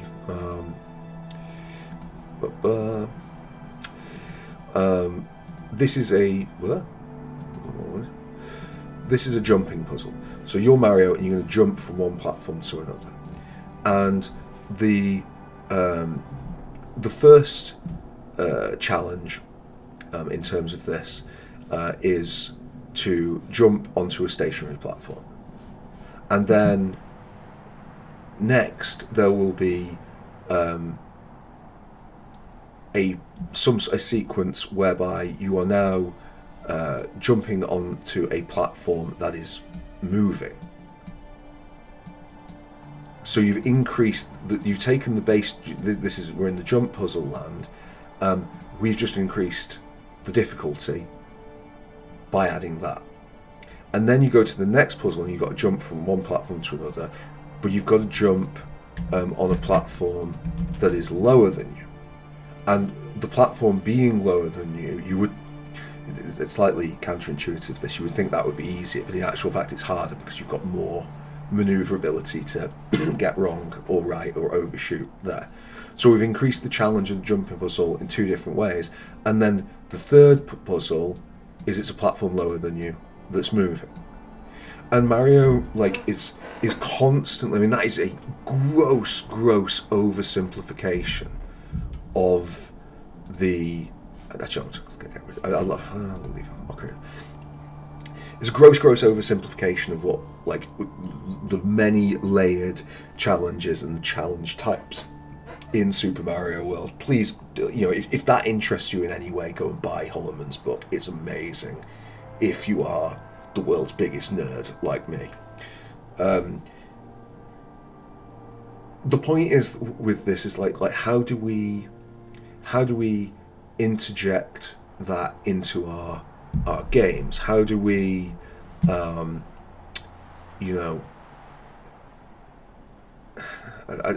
how do we get this building level of expertise? You know, and most of the time, to pinch one from Vampire the Masquerade Bloodlines, you know, we can talk about Vampire the Masquerade Bloodlines famously splits its you split your skill points over abilities, which are kind of innate things like brawling and dodge and so on, skills like firearms or security, and knowledge like I think it's just called scholar or finance or something. Mario's dealing in skills, and most of the time, if we're in the not outside of skill-based RPGs and we're dealing in tactics and strategy, we're going to be dealing in knowledge. So how do we stack that? You know, how does Final Fantasy VII, for instance, and I don't think it's a great example of it. As I say, tightness of design, I think I mentioned it in the first half of this video before the split. You know, it's not something that we necessarily do very well in this genre. Partly because of the nature of the level up system, meaning we've got people coming in at different sort of grades with different levels of balance, different levels of character ability that we have to balance the games against. But can we teach, 2 lessons on materia and materia use in 2 sub-boss fights? Is one going to use one thing that we have to master and another, and then do we have to balance it against a third? I'm not looking at anything on here that does that. And there are a few different ways that you can interpret that. The one way to interpret it is to say, well, clearly it's redundant to chase the sort of tightness of design that Super Mario World's dealing with, because look at all these games, loads of them S ranks, A ranks, and none of these games really do it.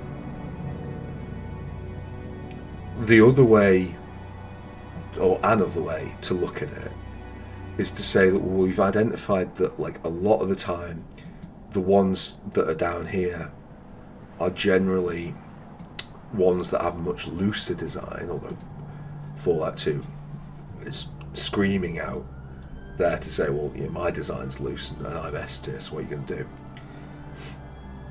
I guess it's just a way of taking in an influence. Ocarina of Time, I can't quite remember the same points I was going to make with this. I'm generally of the mentality, for me, like, even as an RPG fan, if you want to talk about like what the best game of all time is, I don't know. I mean, there's been a lot of layered things. Like, nobody's going to say the original Super Mario Brothers because it's been trumped many times over by other games. But if you're talking about the best game of any time, I think Ocarina's worthy of show. I think it's definitely worthy of a shout. I'm not gonna, it's not the only game that's out there. You can talk about things, to be fair, the original Super Mario Brothers was mind-boggling. Some people would say Pong or Space Invaders is arguably, if you compare it to what was around.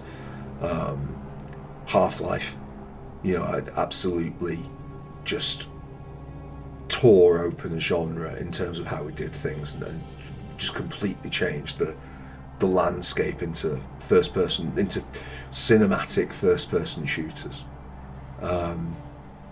Civ 2 is a bloody belter, and to be fair,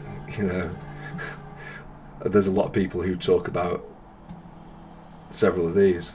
I think there's a lot of people who'd say that as well, but Baldur's Gate 3, as I say, not for me, but so there's lots of games out there, but Ocarina lives and dies by its level design. And I sometimes, I don't know, with this, firstly, you've got a similar tightness to Mario World in that you are stacking and scaling challenges.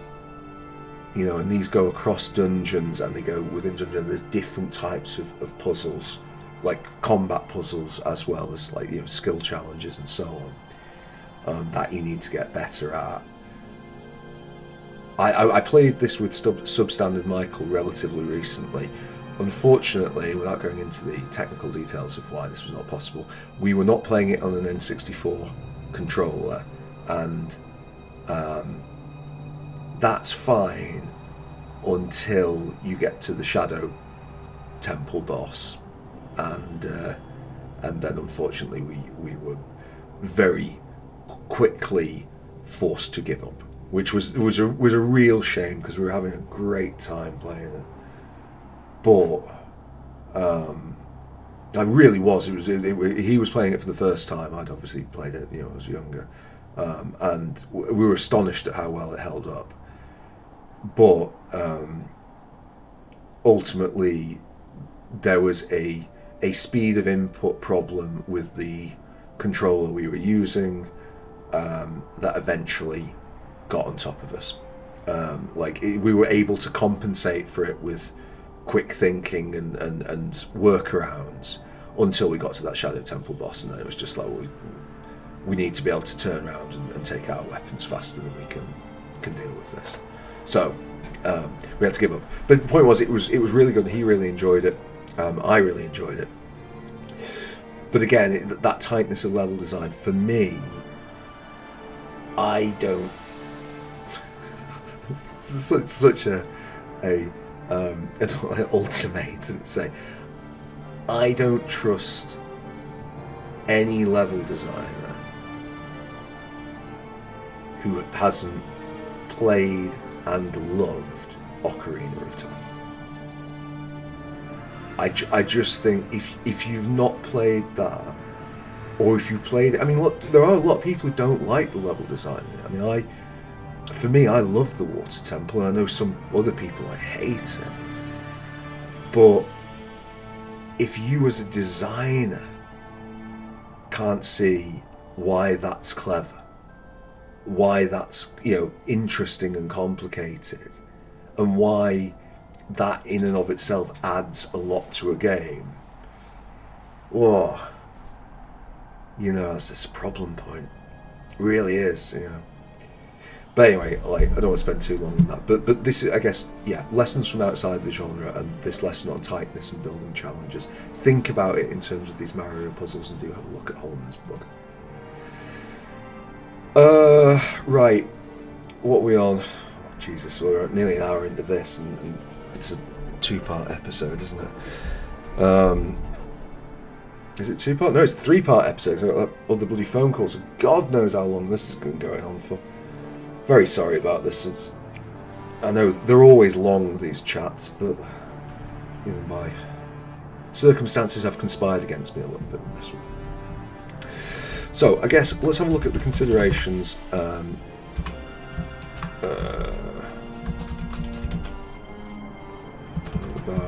how am I going to get this in here? Well, I'll just type it in.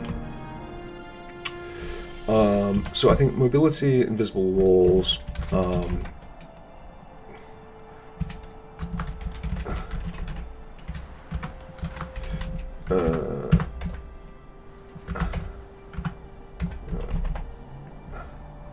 we go back and maybe do, sorry, look at that, combat complexity and length.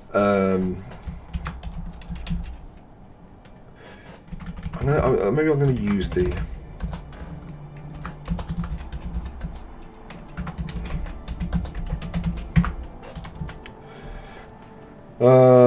mobility, invisible walls, combat complexity and length. I think the reason I left these blank was I literally didn't know.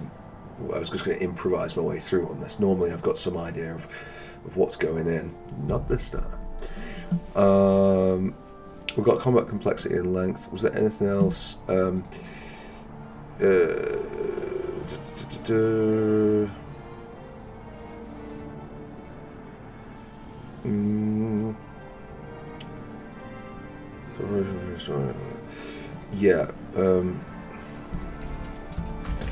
The contiguous world. Looks like I spelled that wrong. I'll probably hate myself afterwards for that.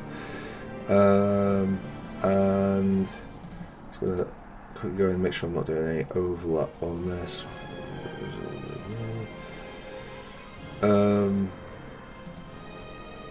Yeah, that's fine.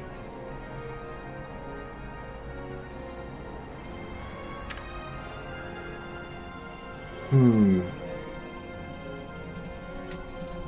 going to challenge him.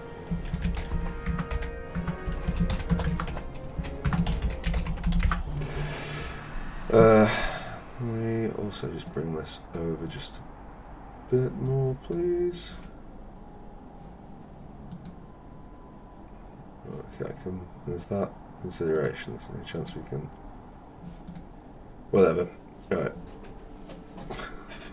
I don't actually love that, but never mind. Right.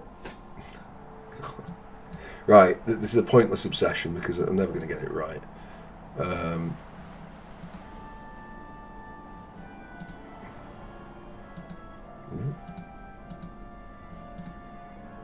Whatever. Right. It looks awful. You know it looks awful. Like, you wouldn't be here if you couldn't cope with it looking awful. The first problem. Okay, so invisible walls. You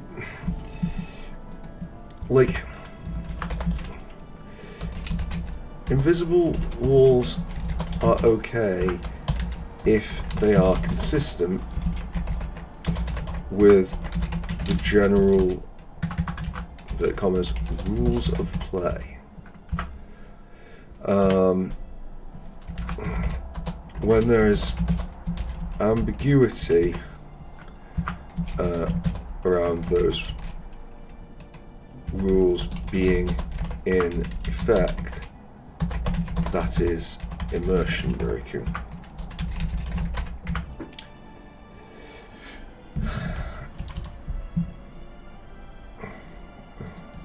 Can I just delete all that?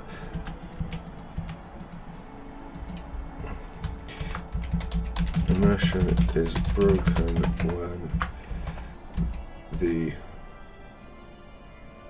rules feel inconsistent. Okay. Combat complexity and length. The more simple the combat, the shorter the dungeons, we're going to call them dungeons, need to be.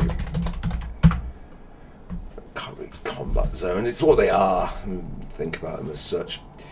That is doing my head in there, so can we just put it like that and hope that it's right. Why is that there?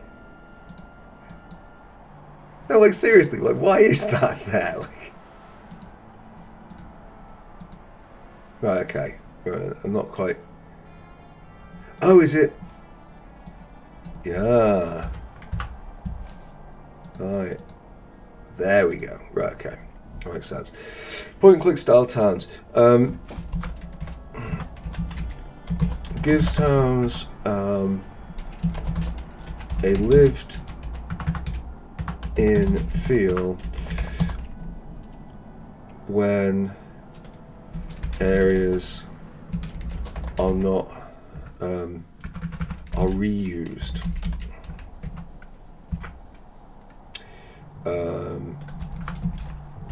Caution when designing, consider pacing. Is backtracking going to be onerous? There. Oh no. Is that how you spell onerous? Okay.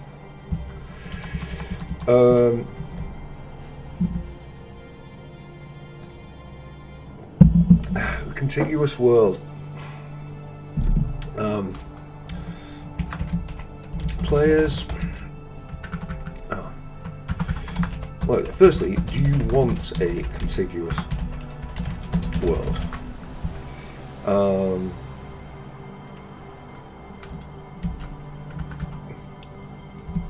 Are there areas of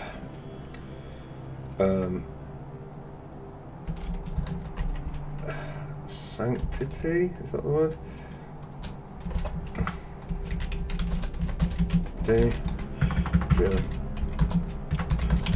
Does it all exist in one go? Does it all exist in one? I'm going to say that this is a huge design decision when it comes to feel. Because it's massive. Are you having safe zones and danger zones? You know, and like, for the record, when we talk about safe zones and danger zones, we're not saying that is a hard and fast unbreakable rule. This is very, very much having safe zones, and having the rule is when you're in a safe zone, you're safe from harm or attack. Rules like pie crusts are made to be broken, and that is absolutely made to be broken. By setting up your safe zones, you are saying, I can break that rule for maximum impact when I want to. You know, and like, if we go back to games performing, I'm not going to say when it breaks it, because like, that's spoilerific, but like, games like Final Fantasy VII, can't remember Bloodlines, Final Fantasy X, Dragon Age to it. If we had the tier list, you would see loads and loads and loads of examples of that being broken. But the point is that, like, it's about kind of the experience that you're trying to create for the player. This is a player story point of view. Are you creating a game of, to be honest, like, emotional reflection? Like, are you trying to deal with complex emotional storytelling? The Final Fantasies work much, much, much better because of their safe zones. Because, like, I've got through that bit, now I'm in a bit where I can safely find out what's happening. If you were in Calm, the second town in Final Fantasy VII, if you were in Calm, and as you're wondering about the town, you were still getting hit by monster attacks, or like Shinra soldiers or whatever were like trying to chase you down. And firstly, obviously, it's it wouldn't land within the narrative. I do sometimes wonder. Sorry, I'm always talking about the PlayStation 1 original. Like, I wouldn't surprise me in the slightest if in the remakes they have done the exact opposite of this. That they have literally just put soldiers in Calm and broken it up that way, and it's like, oh, that'll be a good idea. It's like, no. The point is, like, it's not just like incongruent with the narrative. It's also, it would be annoying. You are meant to, and it really is the best word for it. You are meant to explore the story, the population, and the world there unmolested. That's the point. And when you leave, you put on your combat hat, and you get ready, and you know that you're entering that thing, and that's how you can get these much more reflective scenes in. That's a really, really valid storytelling choice. Like, trying the, and it does actually, like, to be honest, Final Fantasy VII has, right at the end of Disc 1, in my opinion, has a bit where it actually gets this really wrong. And it doesn't, it has peril and combat thinking and potentially complex combat puzzles, depending on how well you know it, at the same time as it's trying to evoke complex emotional reactions. And it doesn't land as well, because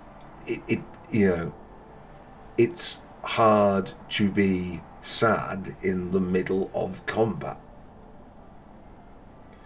But on the other hand, if you might be creating something, and the best example of this is Fallout 2, but I think it also applies to Baldur's Gate 2, to a lesser extent Bloodlines, but definitely Baldur's Gate 1, definitely. Baldur's Gate 3, like almost all these ones where we talk about being contiguous with the world. Why is that done that? Thank you.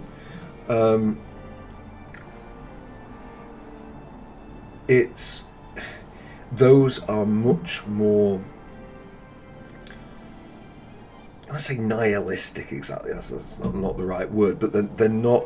They're much more detached experiences. They're not trying to evoke complex emotions anywhere near as often. That's just not what it's about. It's about playing a game. You know, it's about exploring a world that's dangerous. Baldur's Gate 1's world is just dangerous. I mean, you're less safe in many respects in most of the towns than you are in the wilderness. You know, most of the hardest fights are in the towns, and that's perfectly valid. You know, because if you're trying to create something that's like, you know, that feels dangerous, that feels involved, that doesn't, like, whatever else you'd say about Baldur's Gate 1, and it's got its flaws, but it's not a game with a lot of downtime. You know, like you if you're playing it, you're playing it. you know, like you don't sort of end up like, I don't know, sitting around like harvesting chickens like for half the game. God, I wish I was playing Stardew. But anyway, yeah, it's definitely, you know, an intensive experience, and it's not, you know, it really works in that sense. So again, and it doesn't, but it doesn't have to be, when we talk about it being contiguous with the world, like, it doesn't necessarily have to be open, not restricted to open/linear narratives. Like, it's more about whether or not you want to offer that sanctity and why you want to offer it. You know, and like even something like a Darkest Dungeon. Like, Darkest Dungeon has I don't think that world is in any way contiguous. You are either in combat mode or you are not. You know, and you might say, oh, well, thematically, it's very much the same world. It's these same themes, Lovecraftian themes, and all the dealing in that. It's like, yeah, but in one of these places, I am entirely safe. And that's, I guess, what it means when we're talking about the contiguous world here. So, yeah. The last one is sequential challenges, aka Super Mario World.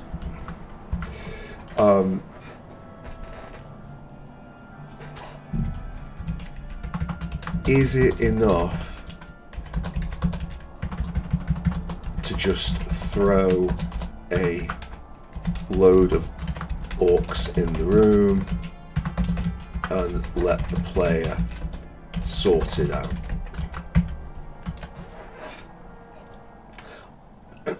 The answer to that question is sometimes. You know, we go back to the games that are on there. Fallout 2 does it. Baldur's Gate 1 does it quite a bit. Knights of the Old Republic absolutely lives and breathes it. Final Fantasy X is, well, I don't know. I don't think Baldur's Gate 3 does it. I think Baldur's Gate 3 has got a much more of a considered approach. It doesn't necessarily, it's not Super Mario World, but I think it's more tight than sort of Fallout 1. Might Magic 7, yeah, go for it. Like I mean, that is even more so than Fallout 2. Just, yeah, whatever. You know, here's just some stuff. Morrowind couldn't care less. Morrowind just throws any old muck at you. You know, it's sometimes I feel like Morrowind's almost like apologetic over its enemies. Sorry about him. Here's 5, to 40 more containers for you to look through some nice spoons at. Wizardry is. We're going back to the level scaling issue there. But the point is that it can work sometimes. If you just want to do that. But I think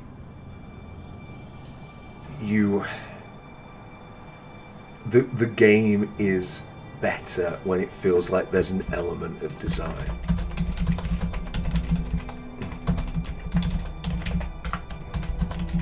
But,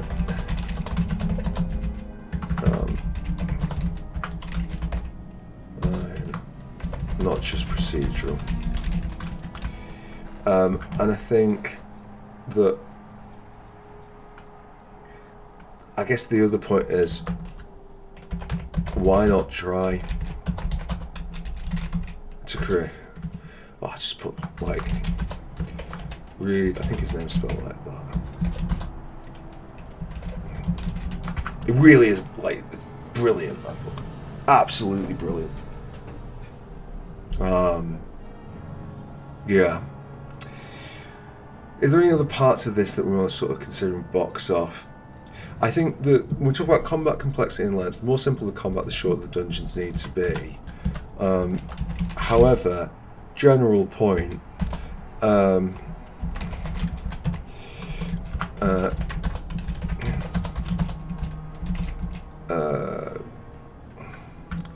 say a short dungeon has a better chance of being fun than a long one. I know we're not here to talk about art. Can I stop you from mentioning that again? Thank you. I know we're not here to talk about art direction, but like area transitions are cool. Are you earning? Not are you earning? Because that might be taken as being a player thing, but like cool. Players like to reach them. It's just, getting to new places and having things that are separate and distinct. So the longer your dungeon, the more like long dungeons. Sorry, my keyboard.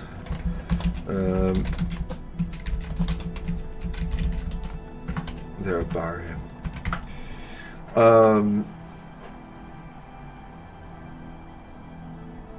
Yeah.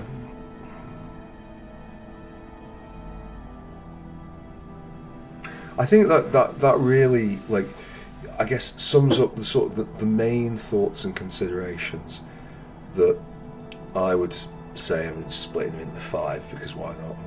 I had 5 columns there. Let's go for it.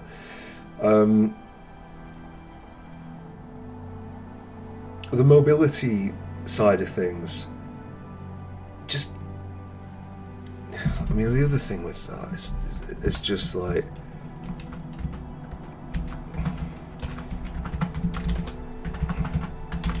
do you, and the answer to this for Cloud Obscure is no, do you really need to have mobility in your game?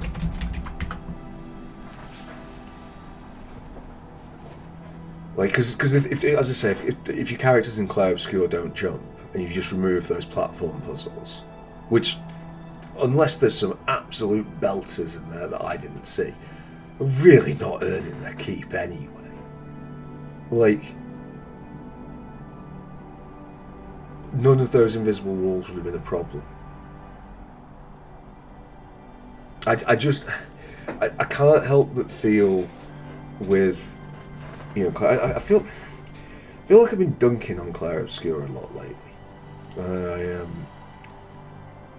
There's been a few things I've mentioned in videos that have been sort of overtly anti-Clair Obscur, and it's you know, I'm not anti-Clair Obscur. I'm glad it exists. I'm glad to see a AAA or AAA adjacent game. I'm going to get into the fucking Game Awards calling it an indie game. Nonsense.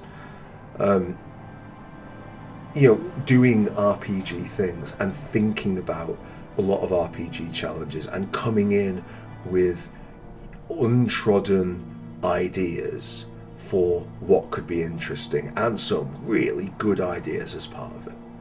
You know, like, well done, Clair Obscur.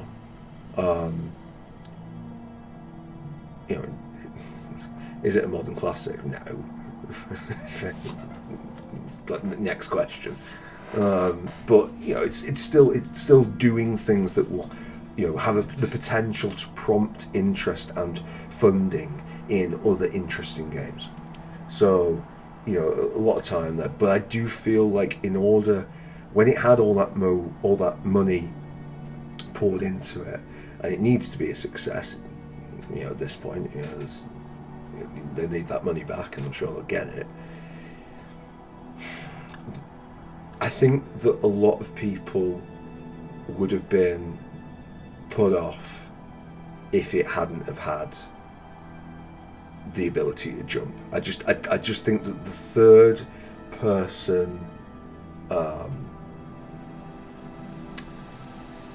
viewpoint that, you know, has come to be associated with games like you know, Grand Theft Auto, what's that bloody awful Horizon Zero Dawn, you know, like stuff. It feels like if there was no jump button, it would be missing something.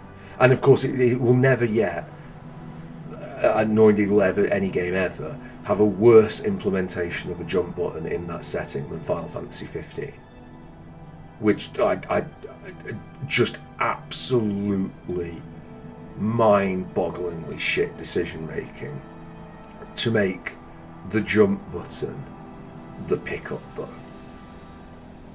Even when there's a surplus of buttons on any pad that you could be playing it on, we'll have the jump button be the pickup. But I mean, like, but this is the to be honest though, like, you see, this is the sort of thing that happens when you take when you don't think about the things that you're taking from other genres, when you take the wrong things. You know, it's fine for Horizon Zero Dawn to have the mobility it has, such as it is, you know, or, you know, I guess Dark Souls we didn't even mention, you know, like the FromSoft games. Like, the FromSoft games handle their mobility really, really well. They are games about mobility. But as soon as you're just like, well, a different genre had it looking like that, so now we need it so that it looks like that, even though you're not, like, you don't have any of the mobility considerations that you know, the games that you're borrowing from are involved in. That's how you get into trouble.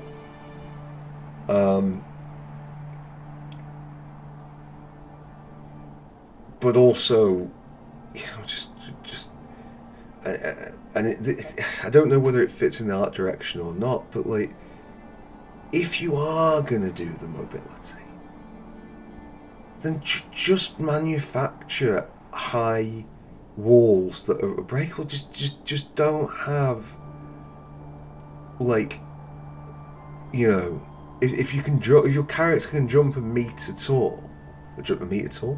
Can, like, jump a meter high.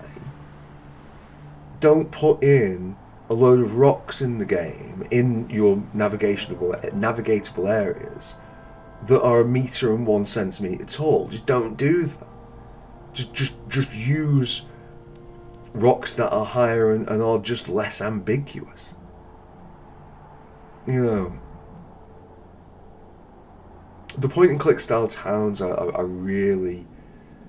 really like, as I've been playing a couple of games that have been doing that now, and I realised, like, just how much of a difference that makes. And as I say, it's just stylistically fallen out of fashion. I don't even really think that Baldur's Gate 3, for all its other things, does that the same way. I think that Baldur's Gate 3 feels most of the time like you do a section and then you're done. It didn't to me feel like, and it does again. It's another game that, like, please, you know, Baldur's Gate 3 does so many things right. Like I say, I mean, like, I feel harsh having it as low as B. I think it really does a lot of things right. If you just talk off topic for a second to why I have it as low as that, is I think first problem it has is you know, to be fair, both Baldur's Gate 1 and 2 did this as well. It's got a really joyless end game. Level cap comes flying in way too fast, and like there's not much to do once you've got there. But the other thing is, like, it's just the fucking dice rolls. Like at first it's I've said it before, like, dice rolls are really fun on tabletop when you've got a load of different people who are there and failures are amusing. The absolute classic, I mean, it was a Critical Role Season 1 thing, but it's, you know, I'm sure anybody who's played tabletop will know the experience of having, you know, 10 hardened warriors, thieves, mages and whatever, and every single one of them, you know, consistently failing whatever skill check they throw at a locked wooden door. You know, and that can be really funny. And like having advantage with your friends on a task, really being excited about it, and then rolling double ones and not having the modifiers to carry you above to the success state, that can be so funny. But when you're playing on your own and it's a computer and you ask the computer, how do I do on this roll? And the computer thinks and decides to itself, you failed this roll. There's no chance of success. I've decided that you're going, like, it would be like, you know, would D&D be fun if you, I mean, obviously we play D&D, well, I have played D&D, and a lot of the roles we'll do for the DM for my units we'll do behind the screen, so the players don't see that, but they sure as hell see their own rolls. If the player were to go like, oh, I want to, you know, jump over this bridge to the other side or whatever, and I said, pass me your dice, and then I rolled them out of sight as the DM and said, no, you've failed, like, and then passed them the dice back. It's just not a good vibe, and you know, so I have trouble with it with Baldur's Gate 3. As I said, though, I think the bullshitometer with that game is just off the scale.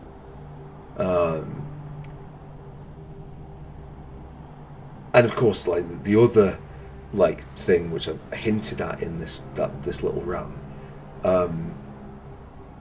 is, you know, critical failures and critical successes don't apply to skill checks in 5th edition. So it's not only incredibly irritating, it's wrong. like you if you get a 1 but you've got a, you know, a +9 to your modifier, you've got 10. If you know, and if the difficulty class was 10, then you passed the skill check. System working as intended. Equally, we'd had it in game, and yes, I've not always handled it well as a DM, but that's another matter. Maybe we'll do a session on tabletop at some point.